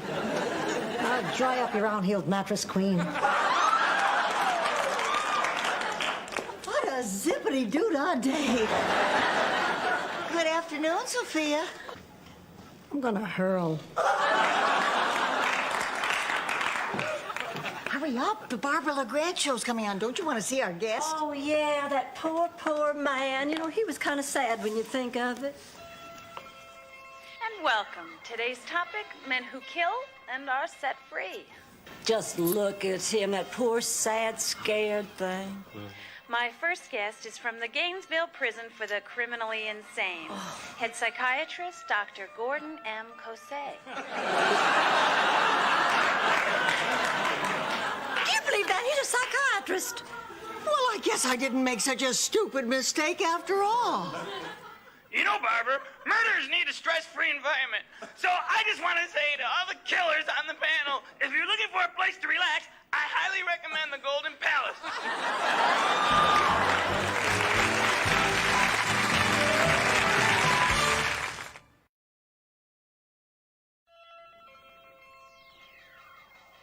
Guests of the Barbara LeGrand show stay at the lovely Goldenpalacehotel. And on tomorrow's show, Midnight Shame. Adults who wet their beds.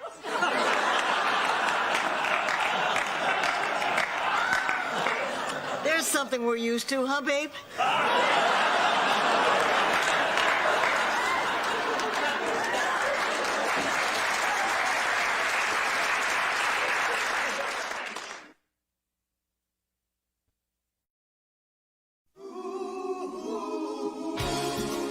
Thank you for being a friend.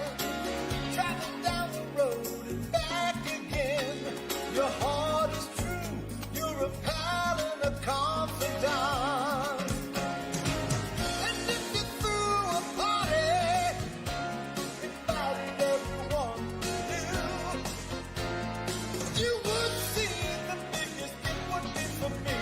And the calling text would say, thank you for being a friend. Thank you for being a friend.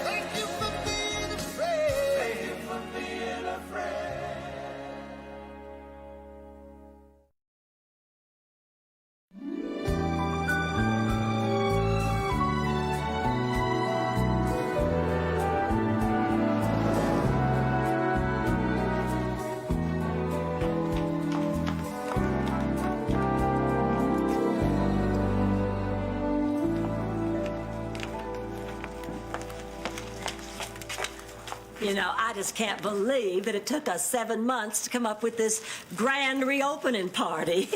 Oh, it's gonna be such a big weekend for us. Man, I'm gonna scrub that kitchen from top to bottom. It'll be so clean you'll be able to eat off the kitchen floor. No, no. I want to sit at a table. I want to sit at a table. Sorry, Shady Pines flashback.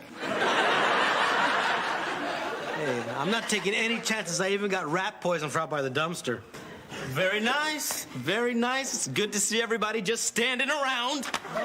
We got this news crew coming for this reopening. We got to pull together here, work as a team. Well, sign me up. What can I do to help? Lock yourself in your room till Monday. Oh, I get it. Everybody thinks that Dumb Rose is going to do something stupid and mess up our opening. Don't think I don't know what my nickname is around here, and it really hurts. Oh, look, Gilligan has feelings. Well, what would you say if I told you that I got Gerald Davenport, Florida's most acclaimed restaurant critic, to come here tomorrow night? What would you say to little Gilligan then? Well, I'd say good work, little buddy. Oh, no, not Gerald the Finer Diner Davenport. Well, I didn't catch his middle name, but he is a restaurant critic. No, Rose, the Finer Diner's the name of his column. Davenport, I hate that little runt. He gave me the worst review of my life. What'd he say? Well, he said my cooking was banal. And when I looked it up, boy, was I mad. Well, I'm sorry, Chewy. I would never have invited the man here if I had known. Hey, don't sweat it. You know, some guys get real macho about these things, but hey, I'm over it. If he thinks my salads are banal, then my salads are banal. Who cares? Yeah, you know, I always did think the salads around here were kind of plain. I'll cut you, man.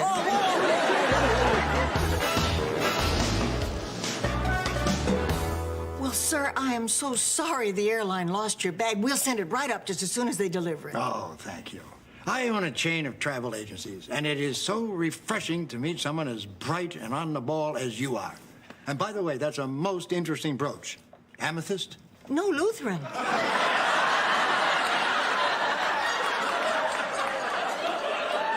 Of course, the pin has no religious significance. No. It's just a little duck. Oh, yes, well, it's right up those stairs. Thank you. Thank you. Man, I'm really nervous about this food critic coming here. Oh, we all are, Chewy.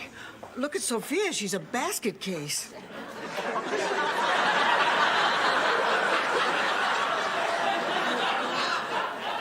You know, I'm not so upset now about missing that King Tut exhibit. Chewy, that negative review was a long time ago. He's written 1,000 cents, probably didn't even remember you. Good evening. My name is Chewy Costios. Oh, my gosh. What a coincidence. Our cook is named Chewy Costios. Isn't that something? Hey, Davenport, it's been a long time. No, I still remember your last meal vividly. Didn't you get that postcard from my colon? Wish you were here.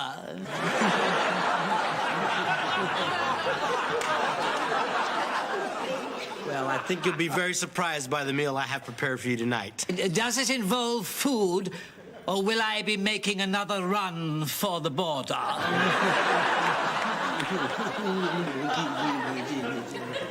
Why, that cranky little stuck-up troll. I think I'm in love. Look at him. Davenport just took 2 bites of my lobster Newburg and he hasn't touched it since. I made it especially for him. Just sitting there motionless like a zombie. I know. It's making me hot, too.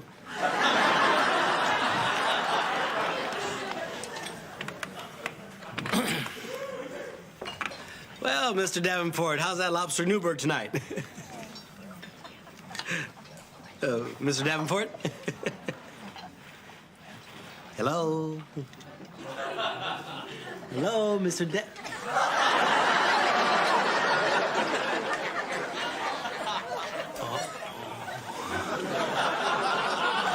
Oh, well, I guess that meal's pretty good then, huh?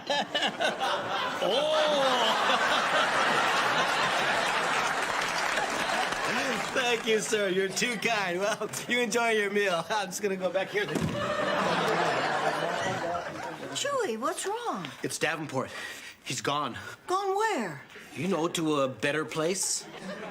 Where? The Fontainebleau.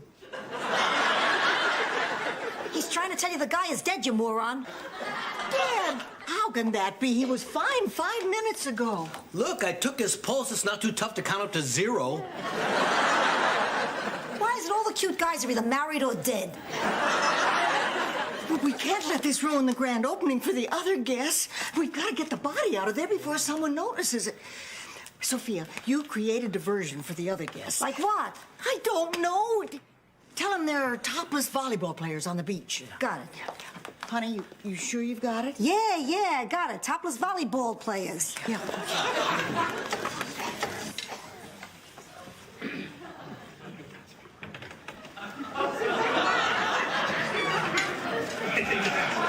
Hey, look, out on the beach, a dead body. No.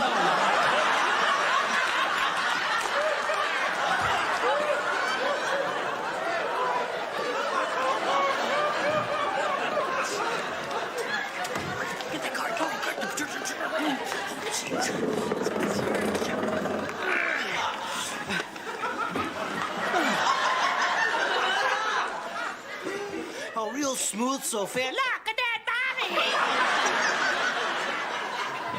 Hey, what's going on in the dining room? Mr. Davenport, are you all right? He's dead. Oh, my God! Oh, man! I didn't want to touch a dead guy. I don't want to touch the unliving. Get hold of yourself, Roland. Yeah, but it's a dead dude, and he's touching our stuff. A man has died here. Now, I think we should have a moment of silence to honor our fellow human being. Yeah. Okay. Don't you? Yeah.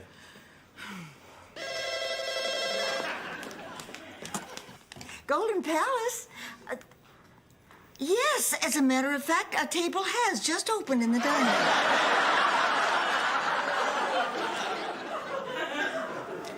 Well, at least I never call your food banal again. Hey, look, I want you to really know I had nothing to do with this.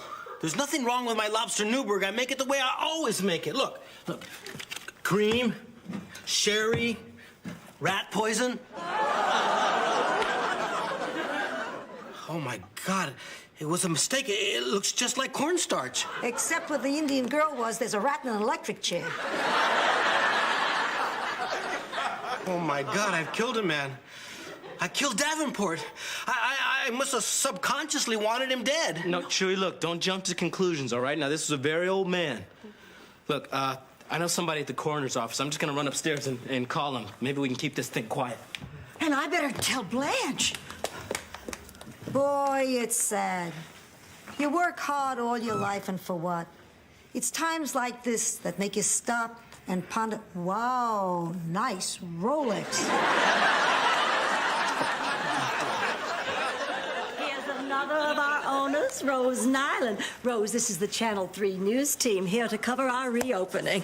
Now, Rose here was single-handedly responsible for getting that highly acclaimed restaurant critic, Mr. Gerald Davenport, here to the hotel. Impressive. Oh, it was nothing really. Don't mention it. Please, don't mention it. She's just being modest. Hey, I don't see Mr. Gerald Davenport around anywhere. Did he like his food? 2 bites and he was in heaven.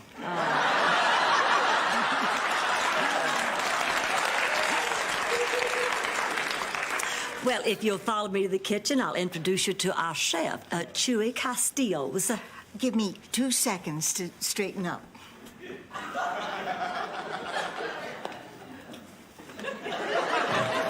Quick, get Tommy toe tag into the freezer. The joint's lousy with newsies.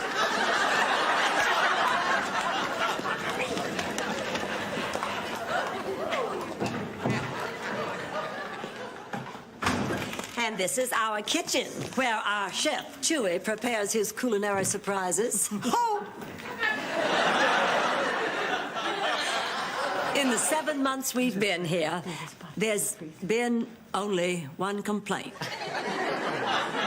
Well, as investigative reporters, I'm sure you wouldn't want to miss the tacky makeshift living quarters we have for our Latino employees in the back. Oh, yeah, you gotta see they got me living in squalor back here. And it'll be great on the 11 o'clock news. Dead? You mean he dropped dead just like that?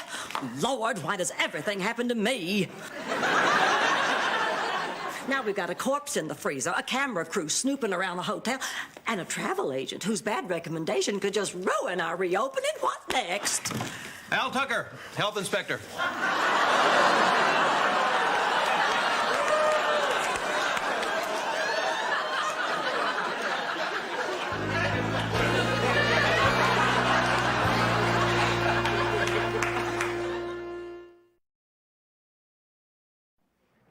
It's time for your quarterly inspection. You know, check the refrigerators, freezers. Rose, did you hear that? Health inspector wants to check the freezer. I'm way ahead of you. Can I get you something before we begin, Mr. Tucker? Coffee, tea? No, thanks. I just need to check your walk-in. Oh, well, I'm not at all surprised. If there's one thing men like to check, it's my walk-in. Not to mention my talk-in. And my love-in. I meant your walk-in freezer. Well, I know what you meant, but I can't let you do that. Well, you're gonna have to, or I'll be forced to write up a violation, close down the restaurant. Oh, now, Mr. Tucker, please don't put me in this position. And that's not something you'll hear Blanche say every day. Well, I guess I could start with the refrigerator. Yeah, oh, why don't you just get yourself a nice glass of fresh orange juice? You know, it's so nice how fresh juice tastes so sensual without being caloric. Yeah, like bananas.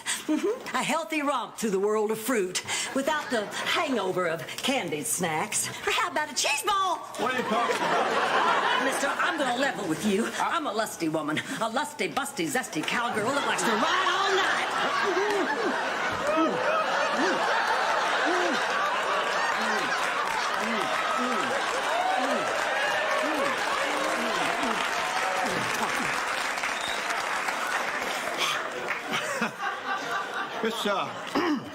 Miss Deveraux, I just want to check your freezer. Why didn't you say so? It's right over there.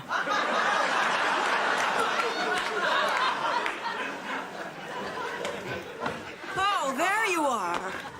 We couldn't find the workers' huts, and your cook just took off somewhere. Is there something going on at this hotel? Well, I'm probably not supposed to tell you this, but Salman Rushdie is in 205. And he's with Joan Van Ark. Of Knots Landing? Oh, I see the airlines have dropped off my luggage. Roland, would you please take this up to my room? It'd be my pleasure, sir. Thank you. Don't have any cash on me right now. Tip you later. Don't worry about it. No problem at all. Why do I always have to carry the stiffs?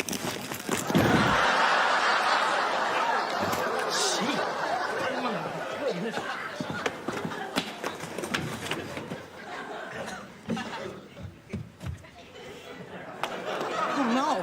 Where is it? Where'd it go? Blanche, I lost it. I lost the suitcase. What? Oh, no. Well, we've got the media roaming the hotel, a health inspector in the kitchen. Now you tell me you lost the body, Rose. That's terrible. What are we going to do? Well, you know, maybe we should just try to have fun with this. Get up, you stink. What's taking the coroner so long? Hey, it's not a job where you have to rush. Mr. Davenport, I don't know where you are right now, but I want you to know that if I did kill you, it was an accident, and I'm very, very sorry.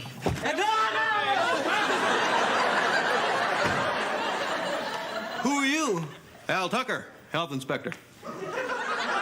Were you just in the freezer? Yeah, it passed inspection. Man, the city's getting lax, huh?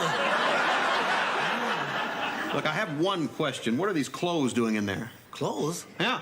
What are they doing in the freezer? Oh, sometimes they tell me to dress the lamb chops, and I don't speak the English too good.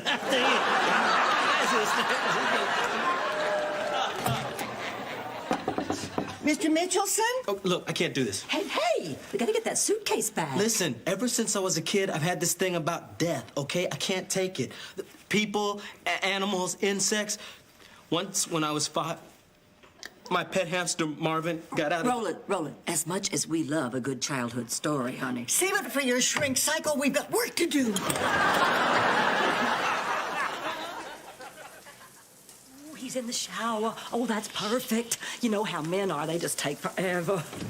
Lathering up their strong, well-muscled arms and then letting the soap run in rivulets down over the washboard ripples of their tight, taut... Enough, Blanche! Oh, I'm back. What? Well, we can't go wandering around the hotel with a dead man. Well... Let's wrap him in a blanket. Blanket. Good. Oh, here's one. Oh, man, this is so nasty. This is nasty. Here. Oh, it's on me. Don't you blame me now. It's Rose's fault. What do you mean, my fault? You're the one that invited Davenport to the hotel. It's still on me. Now, look, I've had it with you. I don't like this either, but after all, there are times in your life when you just have to face your fears. No, wait. There's someone out there. Oh, Lord. Get on.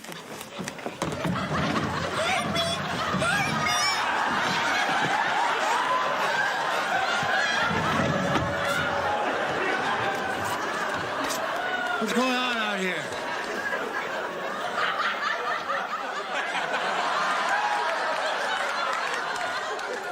Hi there, Tiger. What are you doing in my bed? Well, let's just say I'm delivering some room service. What? Oh, come on now. Isn't that what you've been after all along? I mean, isn't that an interesting brooch?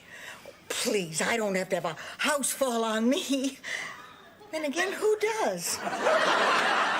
There's that wonderful sense of humor.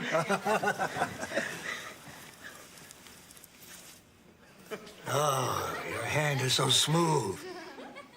And cool. Here, let me warm it up for you. Hey, nice Rolex. You know what really turns me on? What? A man with blow-dried hair. Really? Oh, yes. Okay. Ooh. Okay. Don't move. Thank you. Great job, Rose. I could hug you, but you smell like dead. Come here. Oh, you're right. This way. This way. Oh, there you are. Go back. In the laundry chute. Sorry. Please, it's hot. Please, it's cold. Well, we better get you out of here. We have a lot of work to do and a lot of things to find. Yeah, everything's on the up and up here at the Golden Palace. We have nothing to hide.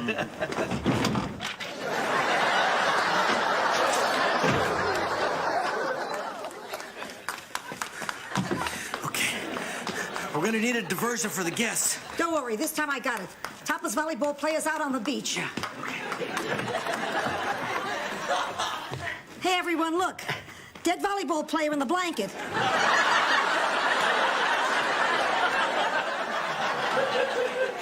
I did it again, didn't I?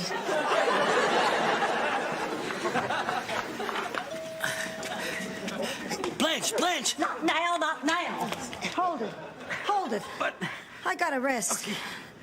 Wait a minute. I was a lot younger when I used to do this back in Sicily. Gotten up and walked away. Hardly. Oh, there you are. Rose! What happened to you? I not only blow-dried my hair, I put in mousse. Why'd you take my blanket? No! Oh, my God! What's going on here? I don't know, and I'm as shocked as you are. What? Listen, I think it's time we told the truth. Rose, what are you doing? No, Blanche, we can't live this lie any longer. Rose. This man here is drunk. Yeah, he's drunk. He's drunk. Pie-eyed, soused, wasted. Practically embalmed. You were doing better without me, weren't you? Now, you all know this man as noted restaurant critic Gerald Davenport, but to local bartenders, he's pure profit. Oh, That's I'll true. say. Drinks like a fish. Yeah, and when he's drunk, he thinks everything tastes banal. Well, this is horrible. Well, not entirely, because it gives us here at the Golden Palace a chance to implement our new designated driver program. From now on, any of our restaurant patrons who's had too much will be safely escorted home. That's right. Excuse me, Mr. Davenport, sir. Do you think you could drive yourself home tonight? That's a See, big... that's the first step admitting you need help. Oh, That's so true. That's so true. That's so true. What's that? You want me to keep your Rolex for safekeeping? Get out of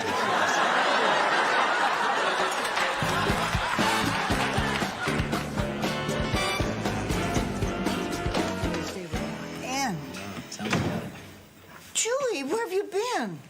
Oh, out walking the beach thinking. I mean, I may have killed a man. Oh. Hey, look, this has touched all of us. And some of us are hoping that we're going to be able to scrub it the hell off. Everybody, good news. According to the coroner's report, Mr. Davenport died of a massive coronary. All right! So Chewy didn't kill anybody. They tested the food. There was not a trace of rat poison whatsoever. That's wonderful, wonderful.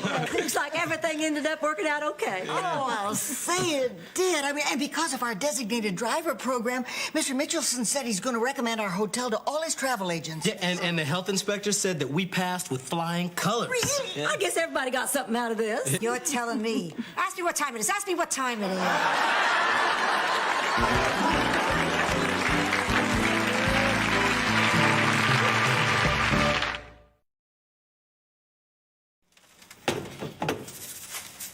Well, this all worked out pretty good. Yeah, I'd say all in all, it turned out to be a pretty good day. All right, Sophia, that's enough.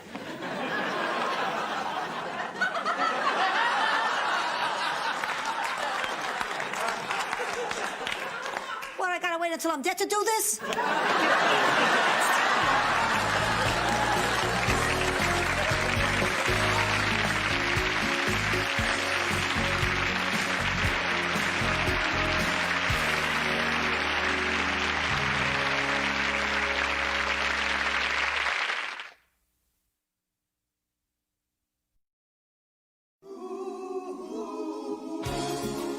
Thank you for being a friend. Driving down the road and back again. Your heart is true. You're a pal and a confidant. And if you threw a party, invited everyone you knew, you would see the biggest gift would be for me. And the call and text would say, thank you for being a friend. Thank you for being a friend. Thank you for being a friend. Thank you for being a friend.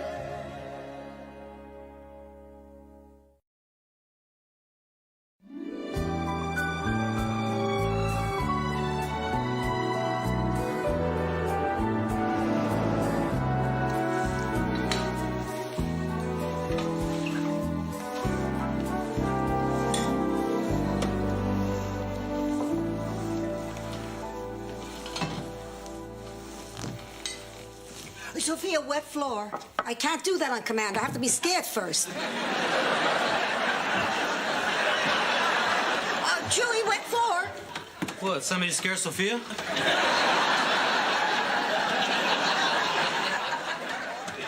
Well, don't you look nice?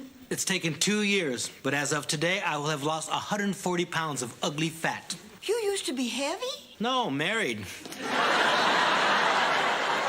Yeah, today's the day that Chewy signs his final divorce papers. Oh, I bet you have mixed feelings about that. Are you kidding? I'm thrilled it's over. 8 years. 8 long, miserable years. You know what it's like to live with a foul-mouthed, vicious shrew for 8 years? Move it or lose it, you Danish dog. I guess you do. Girls, girls. Dorothy just called from the airport. She's on her way. Can you believe it? Our little family's gonna be together again. Isn't it wonderful? Oh, I can't wait for her to see the hotel. Oh, Sophia, you must be so excited. Absolutely. I haven't seen my baby in 4 months. I'm living for the moment when I can see her and kiss her and hold her in my arms. I can hardly think of anything else. She's not staying in my room, is she? Sophia, the hotel's booked solid for the next 2 days. Honey, I'd let her bunk with me, but I have a big date tonight, and you know how Dorothy suffers from motion sickness. Oh, look, I'm as thrilled as anyone that Dorothy's coming, but please don't make me share a bed with her again. You remember what happened the last time? You mean when she mistook you for her pillow? Do you know what it's like being fluffed by Dorothy at 3 in the morning? You know what's worse? When she flips you open so she can sleep against the cold side. Well, I just can't wait for her to get here. She's gonna be so proud when she sees what we've done with this hotel. You know, Roland, she didn't think we'd be able to pull this off. She thought we were too old and inexperienced to run a hotel this big.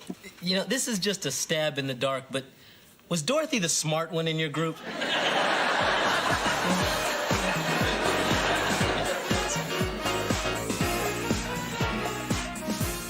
Hey, Chewy, did you sign those divorce papers? All right, you're free, man. How's it feel? I don't know. You know, when I left the courthouse, I was feeling great, man. I was whistling. I threw my hat up in the air just like Mary Tyler Moore. I even started running down the street like that girl. I started belly dancing like I Dream of Jeannie. Yeah. And then it hit me. You need some male role models? No, it hit me that I really am alone. It's over, and Dolores is gone forever. Oh, come on, Chewy. Dolores isn't the only woman out there for you. How do you know? Maybe she is. Man, maybe nobody will ever be interested in me. Man, what you need is a date. Now, look, this is what I want you to do. The next woman you see, I want you to walk up to her and talk to her and just ask her out. I don't know, man. I'm really rusty. No. Trust me, man. Just be aggressive. What's the worst thing she could do? Say no? No, I mean it, Chewy. The next woman.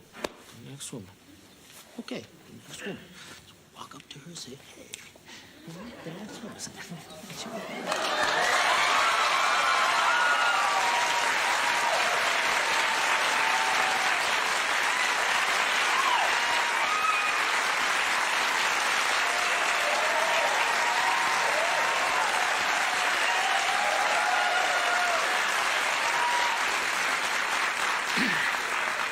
Oye, mamacita!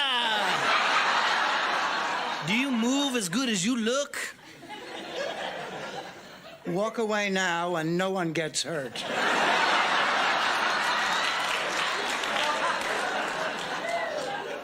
You must be Dorothy. I've heard a lot about you. I'm Chewy. Oh, hello. Nice to meet you. Nice to meet you, too. Welcome to the hotel. Yes, ma'am. May I help you? I certainly hope so. I'm looking for the people excuse who me. run this. I was just counting this fare. I think you forgot to add a tip. A tip? A tip. Let's review your performance, shall we? Let's say you backed over my luggage, took the causeway during rush hour, stopped the car twice to sell fruit out of your trunk. A tip? Walk away now and no one gets hurt. You must be Dorothy.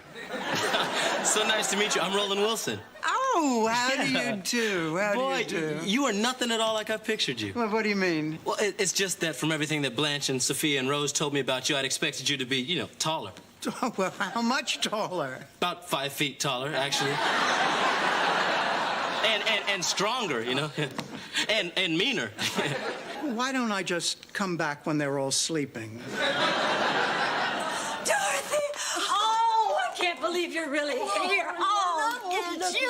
You never look more beautiful. God, I missed you guys. Oh, we've been looking forward to this for so long. It's going to be the best 3 days ever. Look at us, the three musketeers together again. Oh. The four musketeers. Oh, Sophia, look, Dorothy's here. Ma. Pussycat. Ma, I'm over here. Get the hell away from me. Pussycat. wonderful. We're all back together again. Group hug, everybody.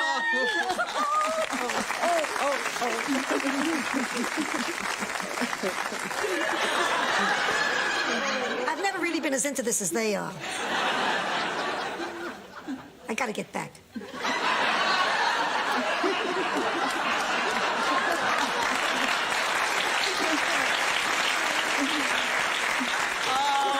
So wonderful to see you all again, and the place is beautiful. I can't wait to see my room. Oh, Dorothy, you know we're just booked solid. I hope you don't mind doubling up with one of us. Well, of course not. I'll sleep with Rose. No, she has the fluffiest pillows. You don't mind, do you, dear?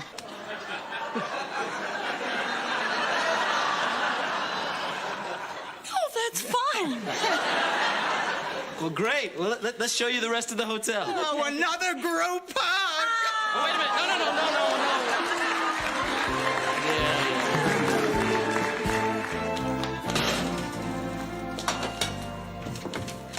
No. Oh, Rose, that guy at table 4 asked again where his English muffins are. You tell that ungrateful vermin at table 4 if he doesn't shut up about his damn muffins, I'll pour hot butter in his nooks and crannies.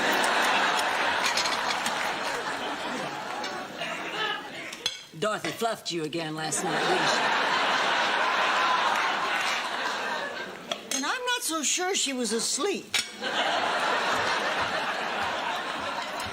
Oh, Roland, thank God you're here. That dining room is packed, and Chewy hasn't shown up for work yet this morning. Do you have any idea where he might be? But Chewy's still missing? Oh, no, this is my fault. This is all my fault that he's missing. What? What are you talking about? Well, he was so depressed about his divorce that I thought he needed to get out, and have some fun, so I took him to the Velvet Slipper last night. God, why would I even take him to such a cheap, sleazy dive? I knew that was you. I knew that was you. Oh, sorry. Okay, you guys. I'm ready to go to the beach. Oh, Dorothy, actually, this isn't a great time. Oh, Chewy didn't show up for work this morning, and we're swamped. All right, I've bust the tables. Ma, what are you doing? This is way too heavy for you. Please, I do it 3 times a day, every day. I'm used to it. Besides, it's no heavier than you were when you were born. Ma, this tub must weigh 30 pounds. That's exactly what the doctor said when he delivered you.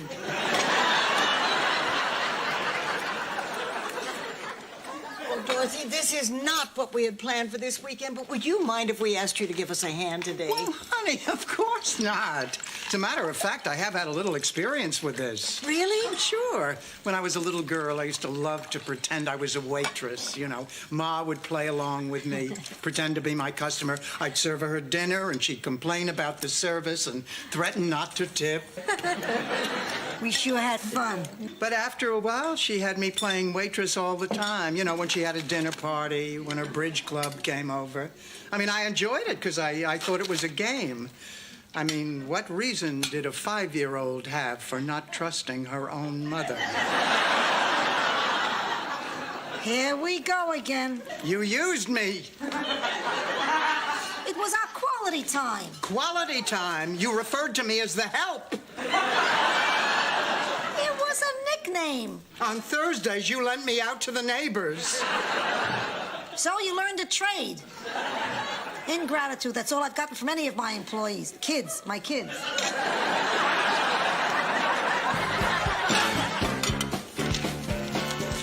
All right, sir. Here you go. Excuse me. Aren't you forgetting something? Like what? Aren't you going to say have a nice day? No. Look, in the 45 minutes that I served you, you complained about the food, the coffee, the service, and said that in my case, a sprinkle a day wasn't quite doing the trick. I don't care if you have a pulse, much less a nice day.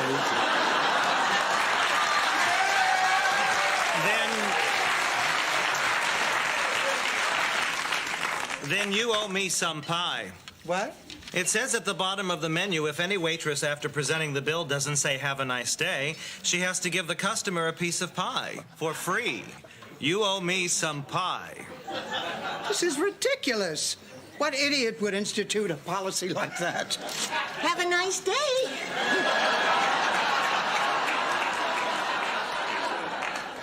How about this? You tell me to have a nice day now, and I'll skip the piece of pie. Have a nice day. I can't hear you.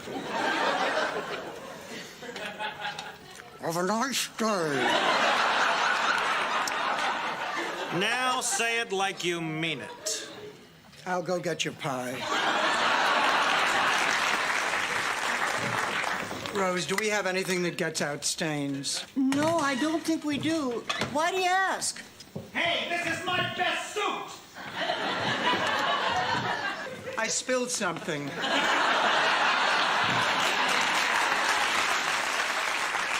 There's the last box of tomatoes. Oh, I'll tell Roland to put it on the order list. Whew. Mo, what's the matter? What's wrong? Nothing, I'm just catching my breath. Well, look, I've seen what's been going on around here. Rose and Blanche are working you too hard. Look at you, you're white as a sheet. That's because I'm in between heartbeats. Come back in 15 minutes, I'll look like the last of the Mohicans.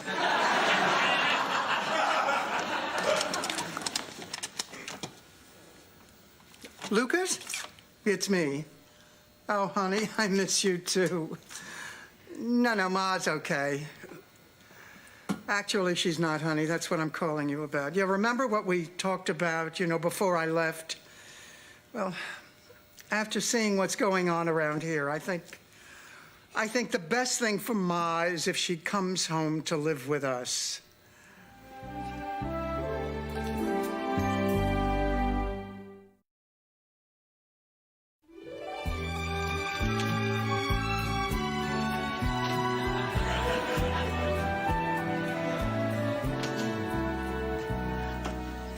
Chewy, where have you been? We've been worried sick. Man, I called everywhere looking for you. You okay? Yeah, I'm fine. I was just busy, that's all. Busy doing what? Wait for me, sweetie.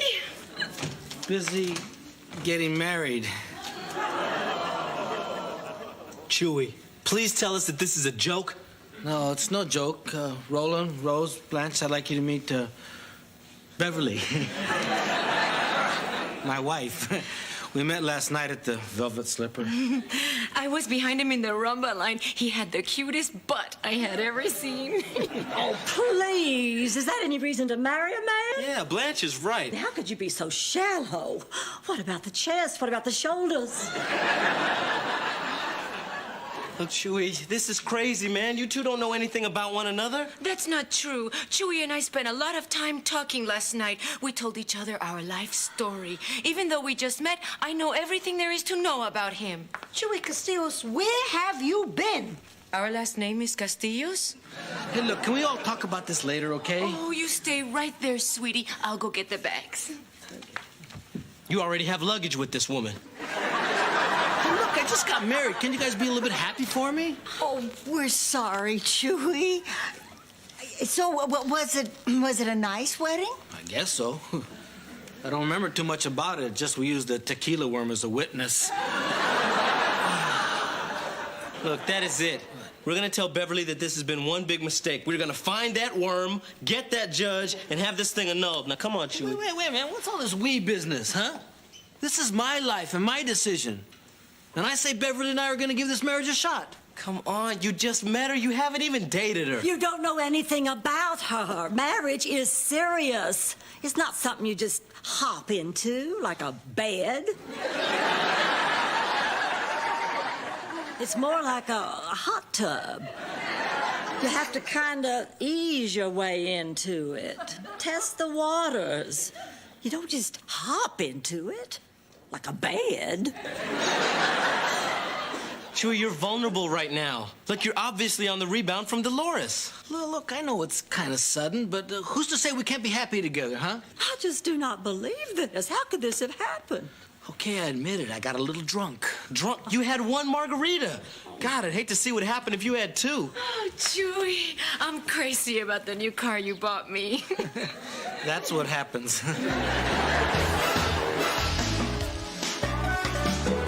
Oh, good. You're all here.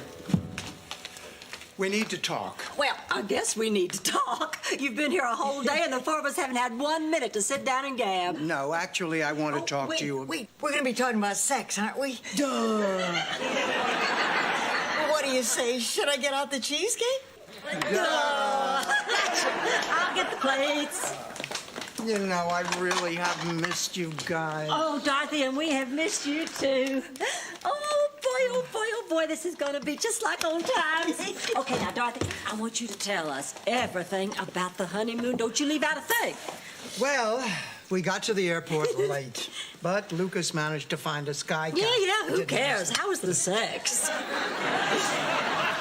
Look, I know it's been a while, but didn't we used to let these stories build a little before... We were younger. We had more time. How was the sex? Well, I probably shouldn't be telling you this, but Lucas and I did a little experimenting. With what?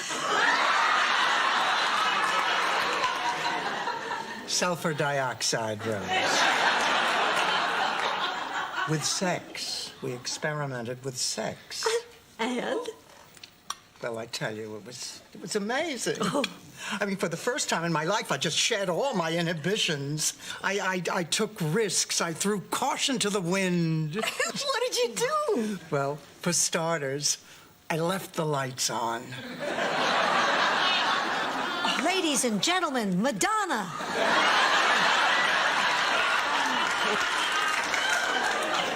When Charlie wanted to spice up our sex life, we went out to the barn. We'd sneak into the stall right next to the cows and just go crazy on each other. Rose, how could you do it with all those cows watching you? How could you not?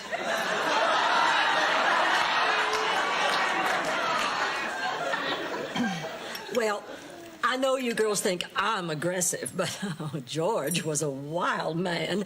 He was so impetuous. I remember one night after dinner, he took me right there on the dining room table. Oh, were you surprised? Well, when you've been lying naked on a lazy Susan, you kind of expect a little action.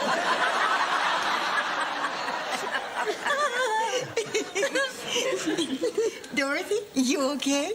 I'm fine.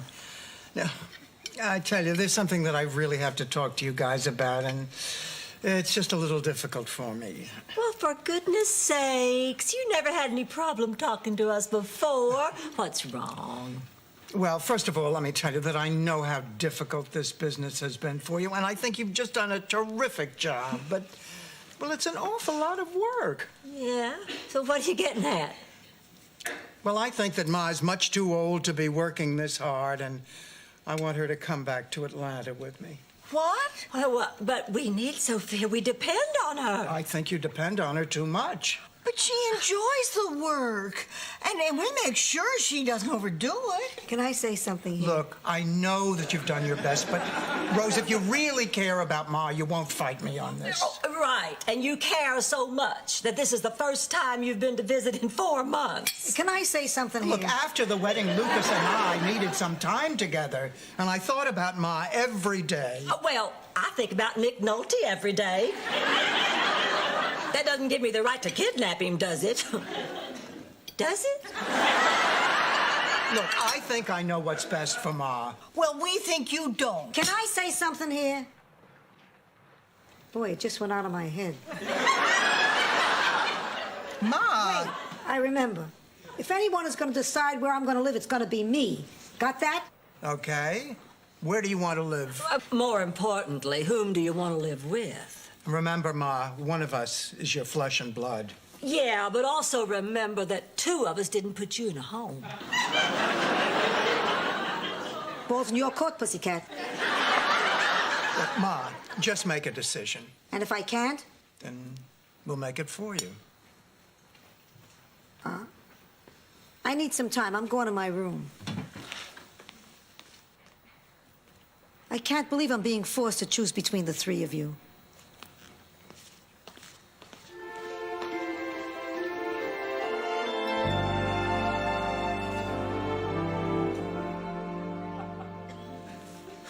Hey, morning, Rose. Oh, morning, Chewy. Oh, Rose, I want to thank you for yesterday. You know, you were the only one that didn't give me any grief about marrying Beverly. Well, I just figure it's your life. I mean, if you want to throw it away marrying some cheap tart in a drunken stupor, who might object? You're a good friend.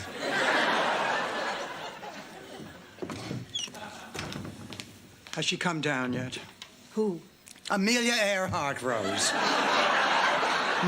Has Ma come down to tell us her decision? No, not yet. Well, then I'm afraid I'm going to have to make the decision for her. She's coming home with me. Dorothy. Look, I'm sorry. I only want what's best for Ma. We all want what's best for her. All right, Dorothy, I hope you're satisfied. Look, don't start again. I've made my decision about Ma. Oh, really? Well, I just went up to her room, and her suitcase is gone, and this is on her dresser. Well, what does it say? I can't choose between my own daughter and two women I think of as daughters. I'm sorry. I just can't. Well, I don't understand. What does this mean? It means Sophia has run away.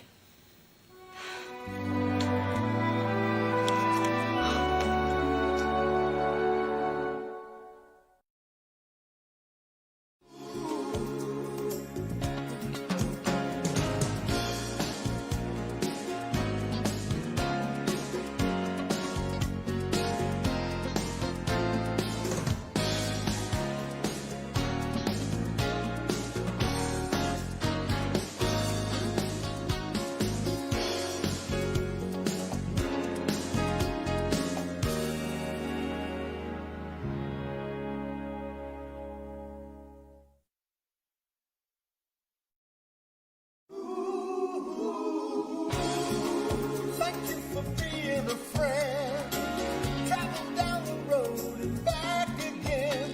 Your heart is true. You're a pal and a confidant. And if you threw a party, invited everyone you knew, you would see the biggest it would be for me. And the card attack would say, thank you for being a friend. Thank you for being a friend. Thank you for being a friend. Thank you for being a friend.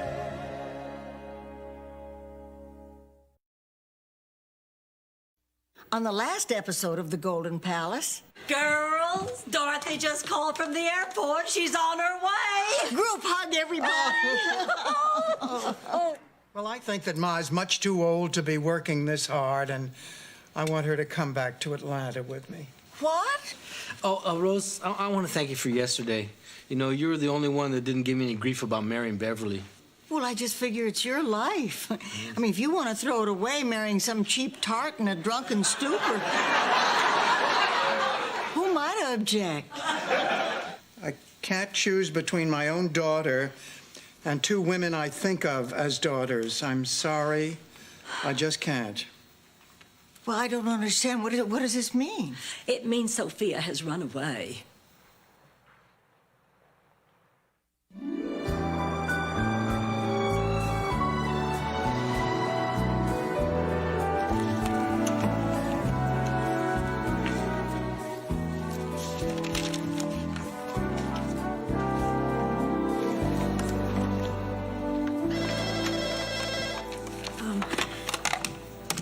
Front desk. Oh, you have no soap. Oh, I'm so sorry about that. We're a little short-handed right now. One of our maids ran away, and two of our maids have gone to try to find her. I'll get some soap right up to you. All right, thank you, sir. Let's see, that'll be 303. Front desk. Oh, I'm sorry. Those towels are on their way.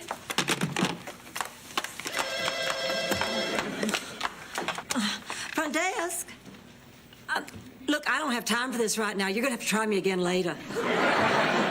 Oh, I'm sorry. I thought this was an obscene phone call. Oh, what's wrong with your meatloaf? Oh, well, fine. I'll get another one up to you right away. And call me later. Roland, Mr. Marshall got a dry piece of meatloaf. Yeah, I know.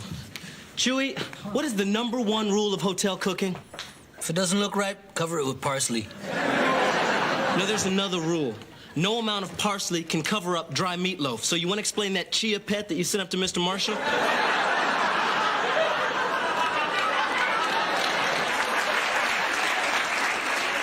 Yeah, I made him mistake. Big deal, man. Name me one other time I made a mistake.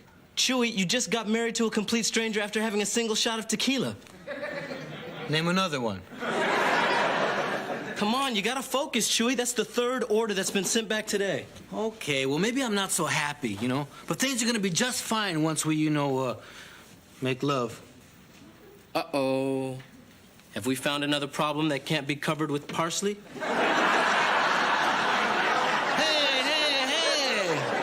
Hey, it's her, man. Oh. She says just because we're married doesn't mean she has to act like a tramp. I mean, I was upset at first, but then I realized, hey, I'm lucky. I'm a lucky man. Lucky, lucky, lucky. Chewy, listen to me. You are married to a woman who you don't know, who won't sleep with you. You are this close to losing a job that you desperately need to pay for a car you can't afford. You were a spotted owl in the forest of life, Chewy. God needed to laugh today, so he chose you. Is this like what they call tough love? Hey, get out of here. Oh, Dorothy, any luck finding Sophia? No, and I went to all her usual hangouts in the mall. Did you try that geriatric shoe store she likes to hang out at? What's the name of it? Oh, still kicking? Haven't seen her since last week. Well, did you try the police? Yes, but they told me not to expect much because her description fits half the women in Miami and a quarter of the men. Oh, this is ridiculous. We're never going to find her. Now, don't you lose heart. Rose hasn't checked in yet, and she's a good little detective. Well, she's not at Kittyland. Rose, what would she be doing at Kittyland? Well, I usually go on the little boats. So, did you win any prizes today? A plastic monkey. I don't... You're making fun of me, aren't you? Oh, girls, let's not be mean to each other. Now, that won't solve anything. Well, there wouldn't be anything to solve if you would let me take Ma home like I wanted to. Since when is this my fault? Since you started forcing my mother to do hard labor. I don't believe you said that. Oh, if I were a lady, I'd deck you. You try it, I'll have you on your back so fast you'll think you're out on a date.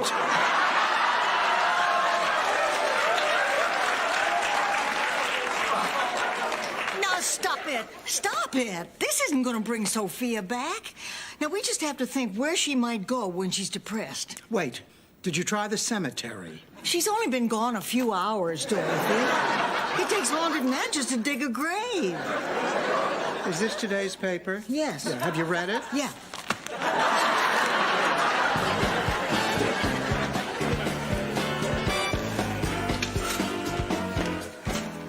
Chewy, any news of Sophia? Nothing yet. Oh, don't put away that cheesecake. This is an emergency. I think I'll join you. Dorothy's just gonna kill us. Well, I don't care. I am just so mad at Dorothy for telling us that we work Sophia too hard. Why, she's got a lot of nerve. Yeah. I still think Dorothy's full of beans, and I'm not scared to say it right to her face. Say what to my face? I think you look good in jeans.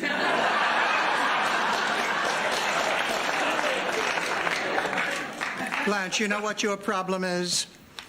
You're all talk and no action, just like your sex life. What are you saying? Are you saying I'm not a tramp?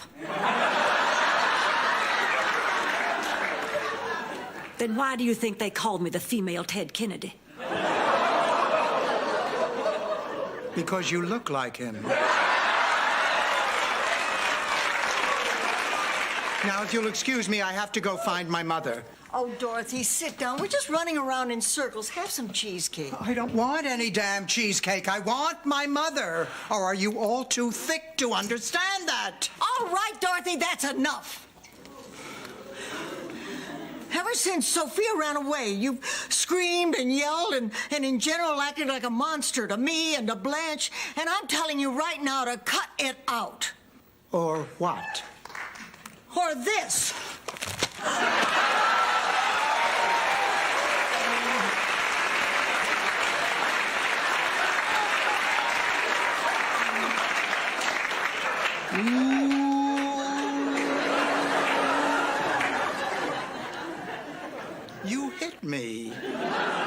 I'm sorry, but you deserved it. You hit me. Why did you hit me? Oh, I feel like hitting you, too. You do? Ever since you left, I've been mad at you.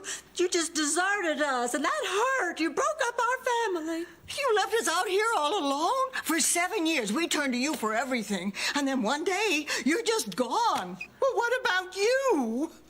I wasn't out of that house 2 months before you bought this hotel. Did you ever once ask for my help? No. You just went out and did it.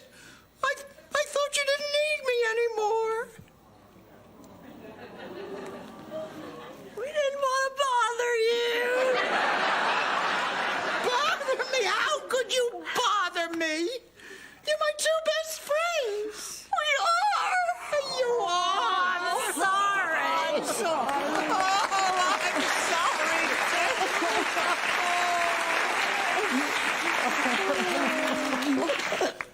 And Rose, you hit me once more. And you won't live long enough to hear me say, ow. Oh, God, I've missed you.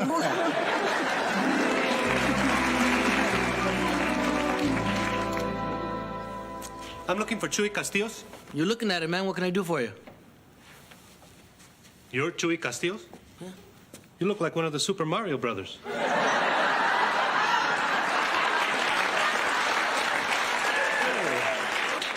Usually I get Brando and Viva Zapata.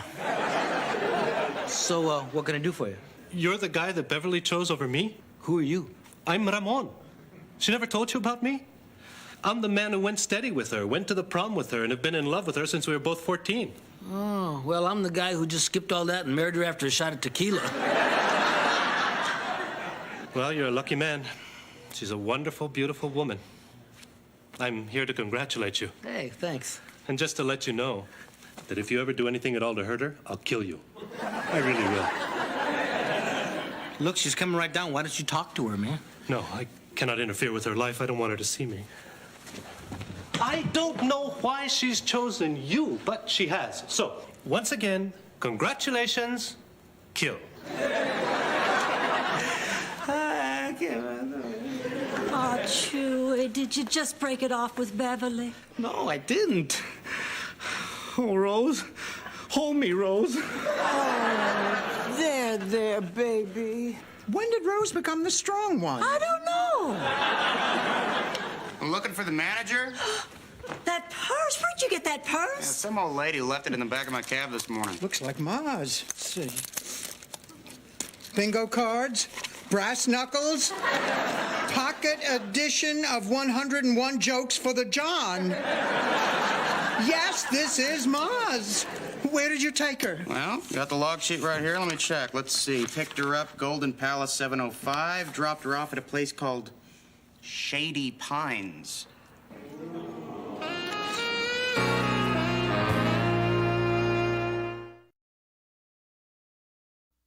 Shady Pines? I thought it burned down.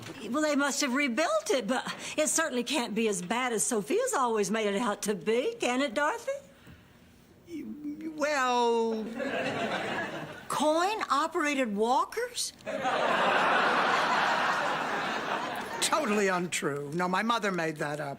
Ice cream cups given only to the top 10 orange pickers of the day?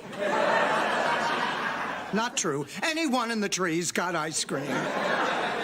I've got Shady Pines on the phone. They have a phone now? Yes, we're looking for someone who checked in this morning, Sophia Petrillo. Oh, she has. Well, can we speak with her? Oh, she's in the middle of her exercise period. Oh, my God. That's code for picking up litter on the interstate.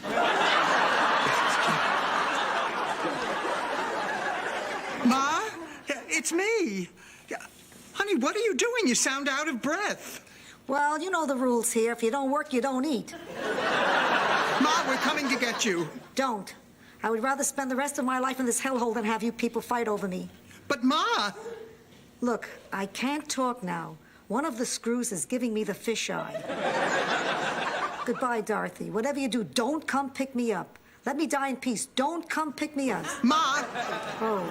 He's coming this way. I gotta go. Oh, no. He saw me. It's too late. It's too late. Is it too late for my massage? Not if you hurry. How do I, all right? If you'd like. Hot dog. No, we have to hurry. They probably have her cleaning shellfish. They try to pass that off as arts and crafts.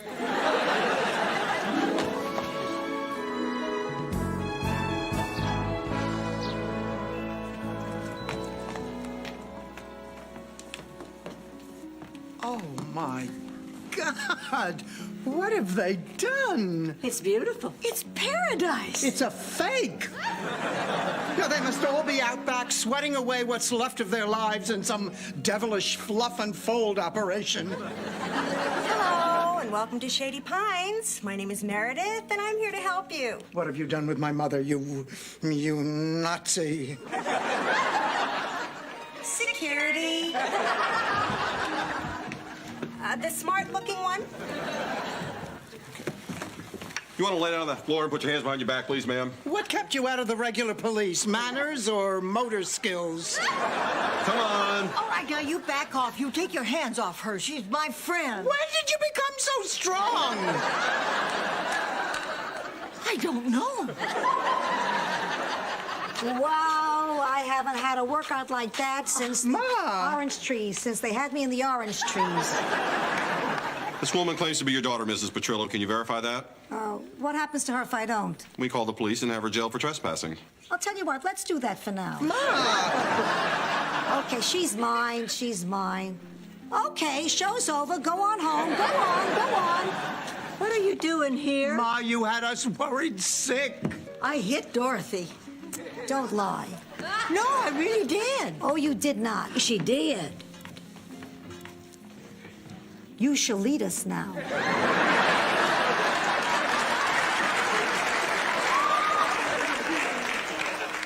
Sophia, we have to talk. You got 5 minutes, then I have a tennis lesson. Ma, this is ridiculous. You can't stay here. I have to. This is where I lived before I moved in with you three. If I stay here, you all might be mad at me, but you won't be mad at each other. And I won't be responsible for ruining your friendship. You are not going to ruin our friendship. Ma, it's that I love you and I want you to live with me. We love you too, and we want you to be happy. And whatever you decide is okay. You're doing it again. You're forcing me to make a choice I can't make. Sophia Petrillo is just going to have to take care of herself. Oh, and how are you going to pay for all this? With a little something I like to call your money. Ma, forget it. All right, then.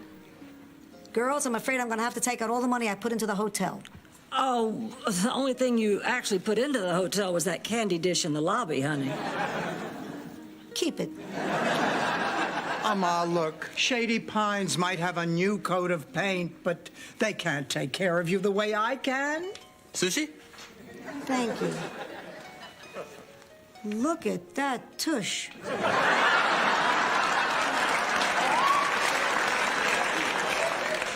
Okay, but I'm your flesh and blood. Hello, Meredith. Hello, Ma. Okay, but you're all cooped up here. At least with me, you'll have some fun.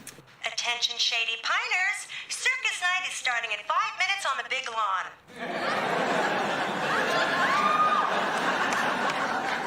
The circus. Pussycat, couldn't this wait till later? No, it can't.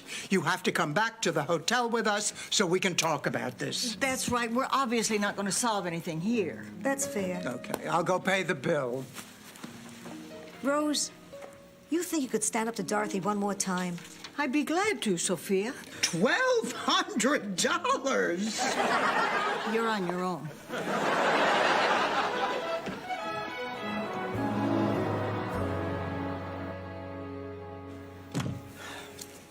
So, how's everything? Actually, the meatloaf is a little dry. Beverly, I want a divorce. Boy, you can't take criticism, can you?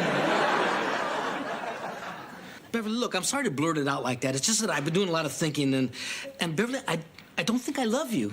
But an hour ago, you told me you wanted to make me the happiest girl in the world. That's because your old boyfriend came by and said if I did anything to hurt you, he'd kill me. And he meant it. Ramon came to see you? Oh, that means he loves me. Ramon loves me. Oh, Chewy, I owe you an apology. I did all of this to make Ramon jealous. I'm sorry. Hey, no problem. I hope you and Ramon are happy together. We can get a divorce, right? Oh, we don't have to. We were never really married. What do you mean? Remember when you got drunk and we got that priest at 2 o'clock in the morning? Well, he wasn't a priest. He was a men's room attendant. I was wondering why you had that jar of combs on the altar. I will never forget you, Chewy Castolanzos. Castillos. Chewy Castillos.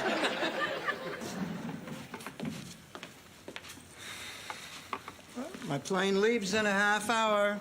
I have 2 tickets. I need your decision. But first, I want to tell you this joke. Oh, Ma. Please, it's important to me. Oh, all right. Knock, knock. Who's there? Ima. Ima who? Ima not going home with you.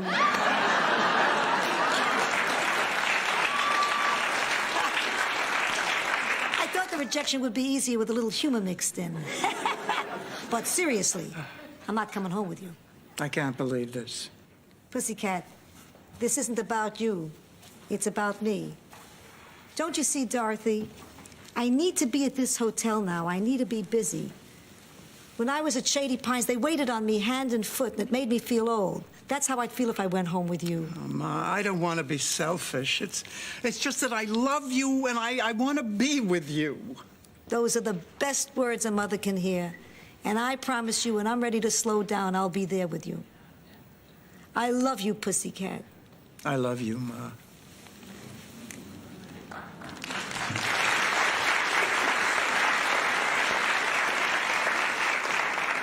Dorothy, we just don't want you to leave like this. No, wait. Ma and I have been talking, and we both agree it's better if she stays here. You really mean that? We don't want to lose your friendship. No. I really mean it. I really didn't think you'd be able to run this hotel. And I thought that you, Blanche, would lose interest, and you, Rose, would marry Miles, and then Ma would come home. But I forgot what special people you are, and I apologize for not having enough faith in you. And I just want you to know I'm very, very proud of all of you. You don't know what it means to me to hear you say that. Oh, me too. Me too. Listen, Rose and I, well, we have this little present for you. We made it. A lifetime pass to the Golden Palace. Read the back. This card entitles Dorothy's Bornack Hollingsworth to stay in any room in the Golden Palace and eat cheesecake, tell dirty jokes, and have at least 2 friends who will listen to her cry, complain, and laugh for the rest of her life. Thank you.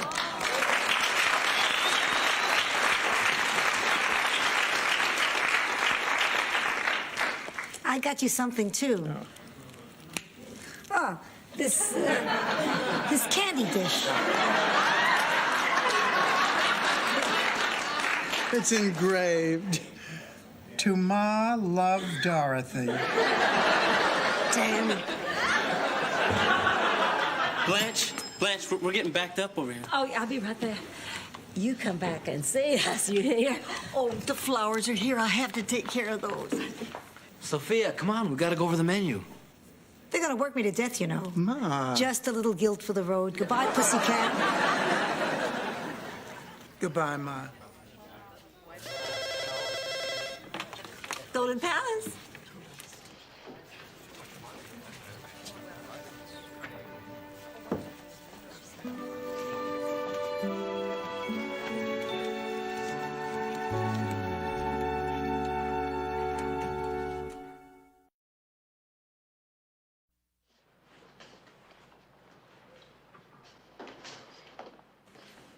Deveraux, I have an appointment for a hot oil massage.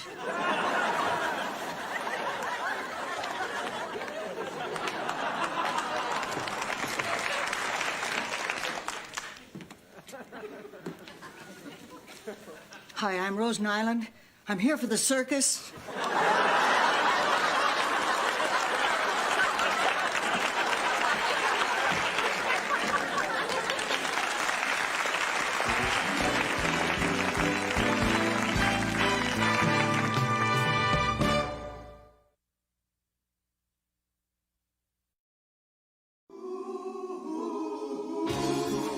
Thank you for being a friend. Traveling down the road and back again. Your heart is true. You're a pal and a confidant. And if you threw a party, inviting everyone you knew, you would see the biggest gift would be for me.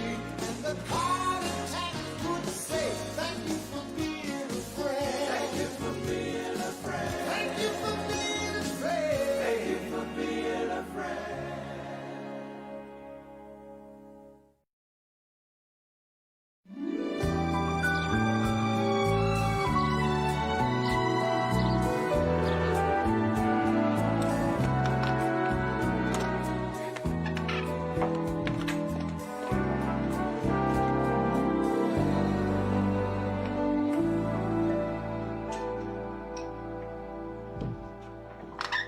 Boy, business stinks. Just 3 tables all day, and I've only made $7 in tips. I need to make some money. Maybe I should wear a shorter skirt. Maybe you should just threaten to.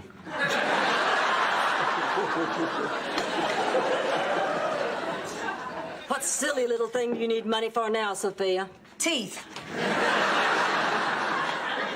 Sorry. Hey, but those teeth look just fine. They're loners. So what happened to your teeth? You may not know this, but a lot of foreign beers don't have twist-off tops.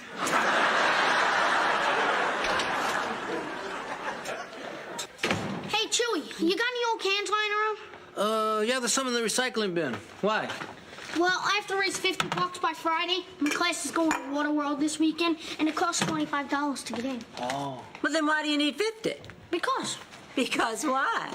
Because. Ooh, someone's got a girlfriend. Hey, cut it out, okay? She's just a friend who happens to be a girl. Ooh, someone's got a girlfriend. Hey, stop it, you guys. What's going on in here? Nothing. Oliver has just decided to raise some money for a very worthy cause. His new girlfriend. All right. Hey, is everybody busting their chops about this kid making that woo-woo sound? Yeah. Well, good. You won't mind when I do it. Hey, cut it out, you guys. Oh, we'll talk about this later, all right? Man to man. All right, roll later. All right. Sophia, you want to help me look for cans? Sure, I got nothing better to live for. You don't have to be sarcastic. I wasn't trying to be.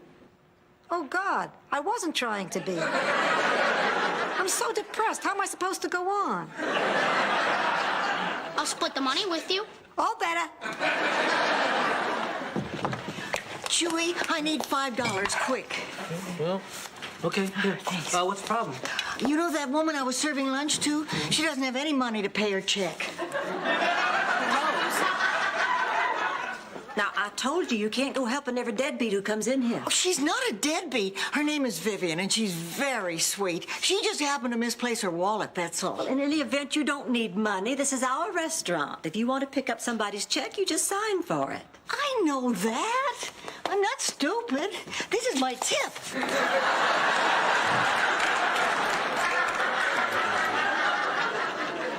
Oh, Roland, I'm here, you know, if you need any help talking to Oliver about dating. Oh, yeah. I guess it is about time I had that little talk with him about, you know. Sex. Well, you can say it. It's not a dirty word. Yeah, go ahead and say it. Sex. Okay, when Chewy says it, it's a dirty word. But still, we have to face the fact that Oliver's growing up and he needs the truth. I know. I just hadn't anticipated this happening so soon. I mean, just yesterday I saw him in his room making little animals with Rose's Play-Doh Fun Factory. Now I gotta tell him about sex. Man, will you stop saying that? Look, I gotta have this big talk with Oliver. I just wish I knew what to tell him. My mama told me that sex was a woman's duty. That was the word she used, duty. And I guess I've been a proud little soldier ever since. Soldier, you're a 4-star general. I salute you.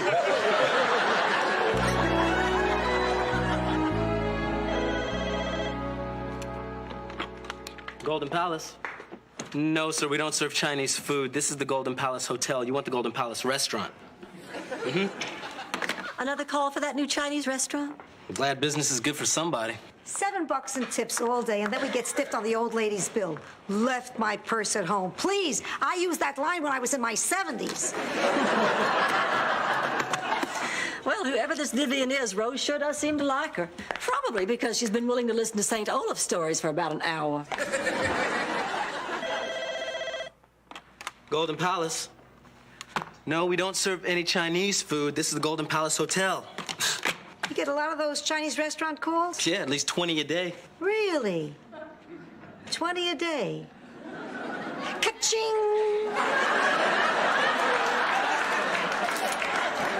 So there we were, just me and Inga Johansson on stage, as the mayor of St. Olaf, Gunter Handentil, picked up the megaphone and announced, "This year's Miss Gouda Cheese is Rose Lindstrom." Oh, Vivian, I don't think I've ever been happier than when that band played that polka and they put that fragrant crown of Gouda on my head. That is the most wonderful story I can remember hearing in a long time. May I say something? You remind me in so many ways of my mother. We used to do this a lot, have lunches and just gossiping and telling stories.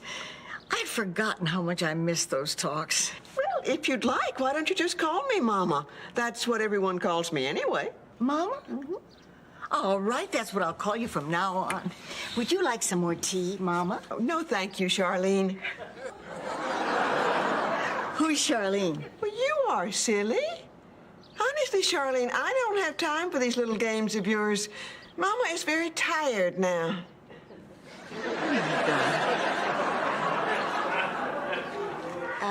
Vivian, Mama, do you have a phone number where I could call your husband?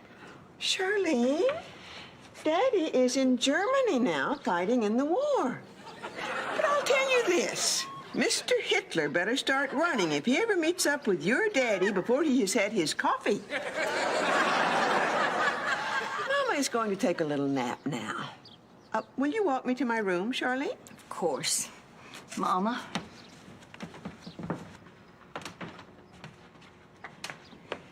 If you'll just wait 1 second. Is that the woman who lost her purse? Among other things. Where's Roland? Oh, he's in the office. Oh, wait, give me a key to an empty room. I'll explain later. You'll explain what later? Oh, my goodness, I know you. Well, I'm Roland Wilson. I'm the manager of this hotel. You don't fool me, Mr. Liberace. Say what? It's nap time. I want to talk to Liberace. Excuse us, ma'am. Rose, I'm a little worried about this. Well, you don't need to be. You don't look a thing like Liberace. Well, except when you walk. Rose, I think your friend has some problems. Roland, she's in trouble. Maybe she was abandoned. I've read about this. I mean, people dump their elderly. It happens all the time. Well, maybe she's just lost. Look, in any event, don't get in over your head, okay? Now, I've got to go to the accountant. I want you to call the police. As of this moment, we are all liable if anything happens to this woman. Okay. Okay. Mr. Liberace, will you be playing in town anytime soon? Ma'am, I'm not Liberace. Oh, there's that famous walk again.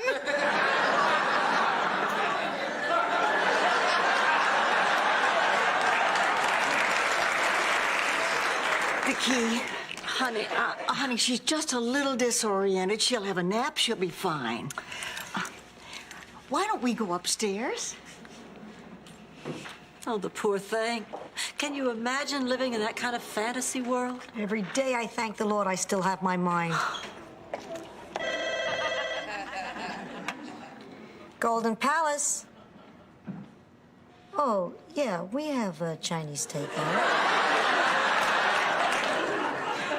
3 orders of mugu gai pan, 2 wonton. Your name? Okay. My name? Who, me? Yeah, that's it. Who, me?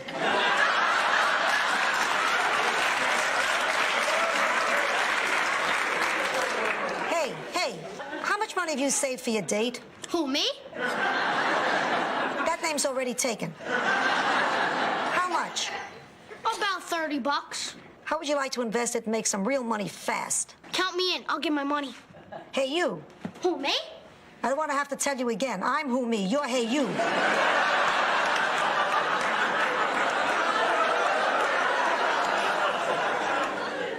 I like it. Ka-ching!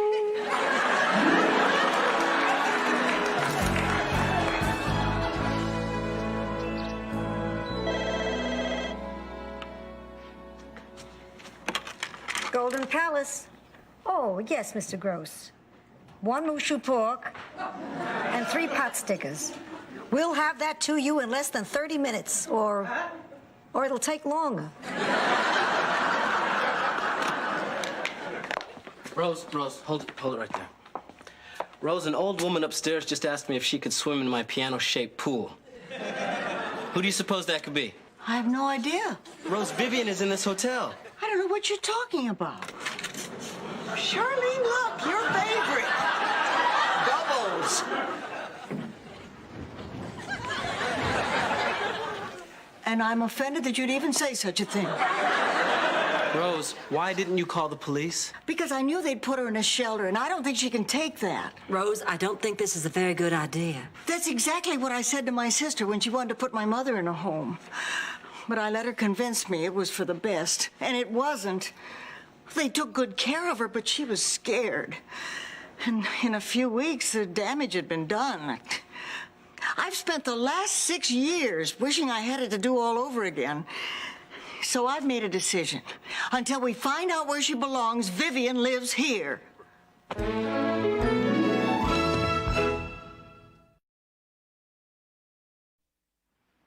Rose, you cannot keep Vivian at this hotel.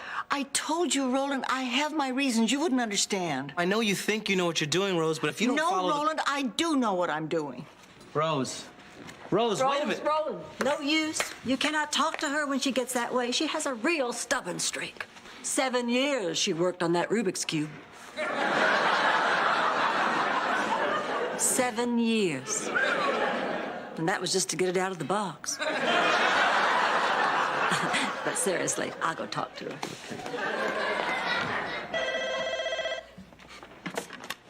Golden Palace.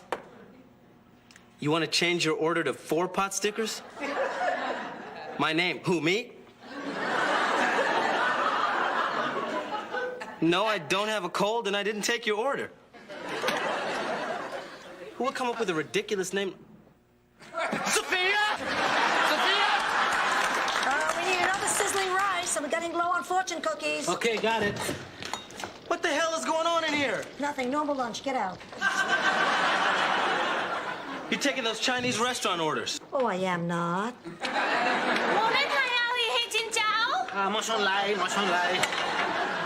Okay, so I am. Who is she? That's Dr. Fong. She's a friend of mine. She's also one of the best acupuncturists in the country. She also makes a mean butterfly shrimp. Butterfly seam. Look, you can't do this. We're doing this for the kid. He needs to raise some money for his big date. We're just trying to help him out. You know, so maybe after his class trip, he can take her to a movie or something. Oh, well, how much have you raised so far? $1,200. $1,200 for a movie? Popcorn?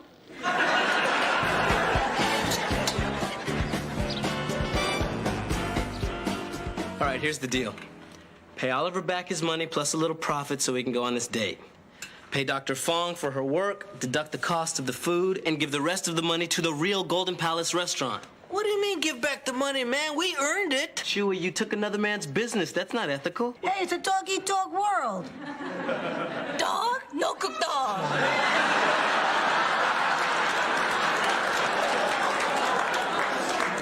Rose, as for Vivian, you know she can't stay here.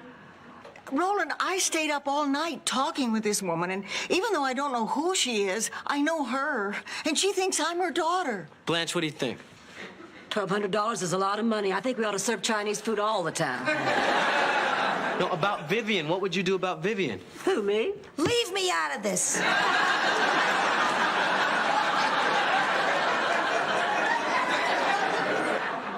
So, you want to know what I think? Vivian really ought to be with her real family right now. Not a fantasy. So if there's a chance they could find her, I think she'd want to take it. I agree. Now, Rose, I understand how hard this is for you, but what if there's someone out there looking for Vivian? I mean, what if they think she's lost to them forever? At least in a home, there's a chance she'll be found. I'll call the police. Excuse me.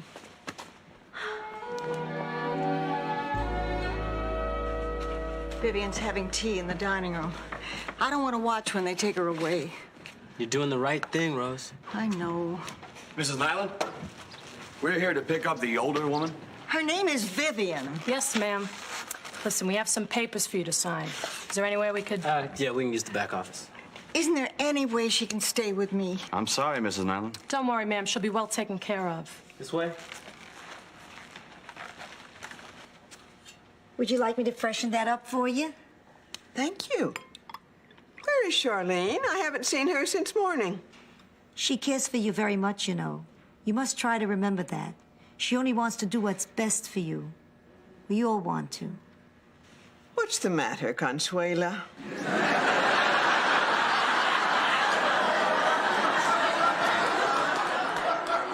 Oh, my goodness. You're not pregnant, are you?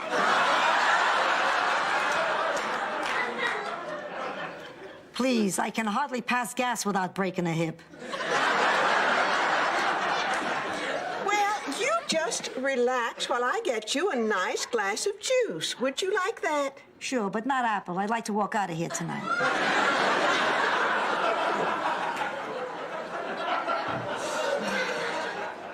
Oh, God, I wish there was a way out of this. Come on, Vivian.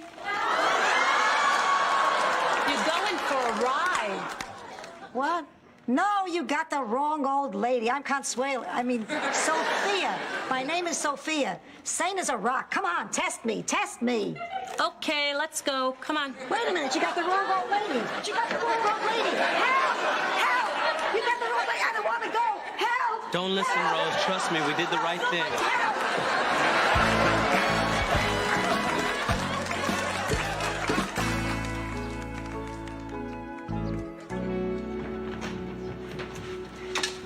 Hey, you ready to tell the kid about all the birdies and the bees? Man, are you kidding? I've read 3 books on psychology, 4 books on biology, and Shelley Winter's autobiography.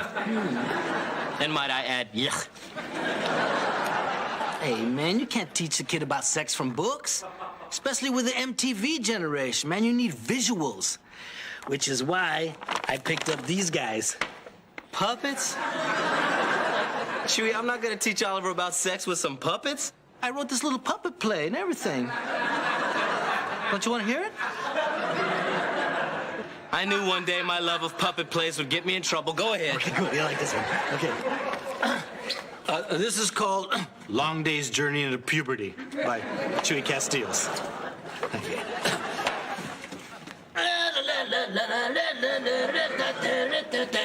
Whoa! Excuse me, lady. You dropped something. My jaw. What's your name?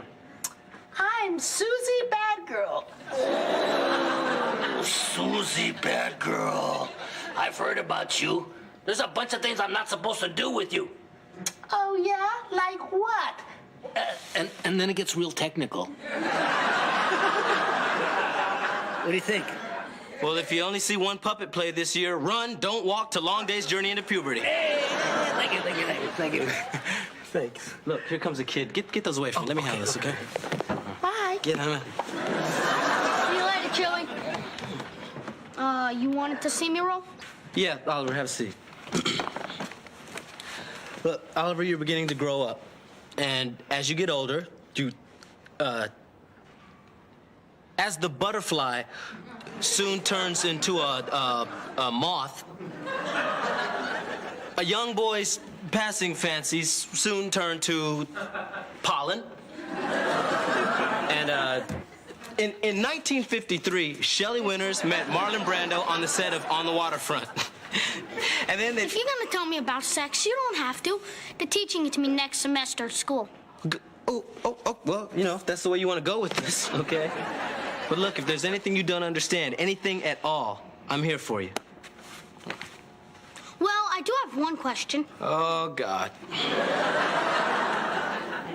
Is it normal not to care about sex? I mean, like Amy, this girl I'm taking to Waterworld. I like her just as a friend. Is that normal? Yes, that's normal. That's perfectly normal. Look, don't ever be in a hurry to grow up, okay? You're just a kid for a little while. Enjoy it.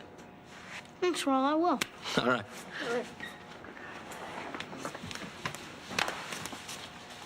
Chewy did his puppet play without me. Who played Susie Bad Girl?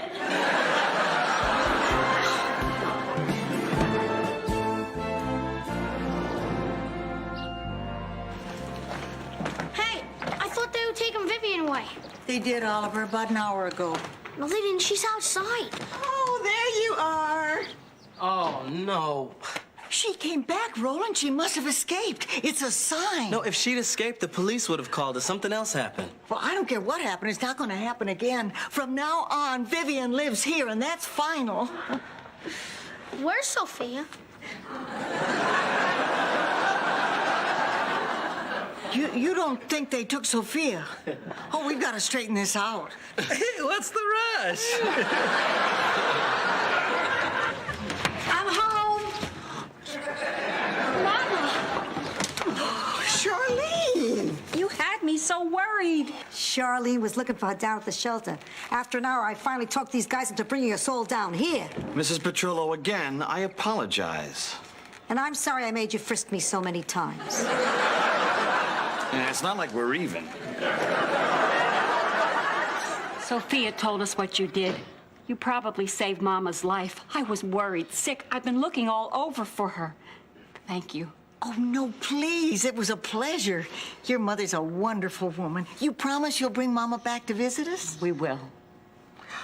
Oh, Mr. Liberace. My daughter has never heard you play, and I was wondering... Look, ma'am, really, I can't. Come on, Lee. What do you say? Oh, what the hell?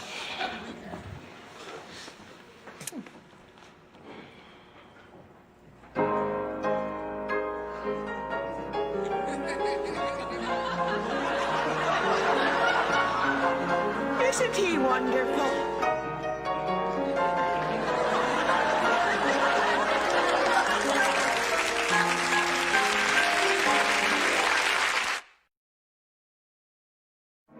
I'll find you in the morning sun, and when the night is new. What a coup.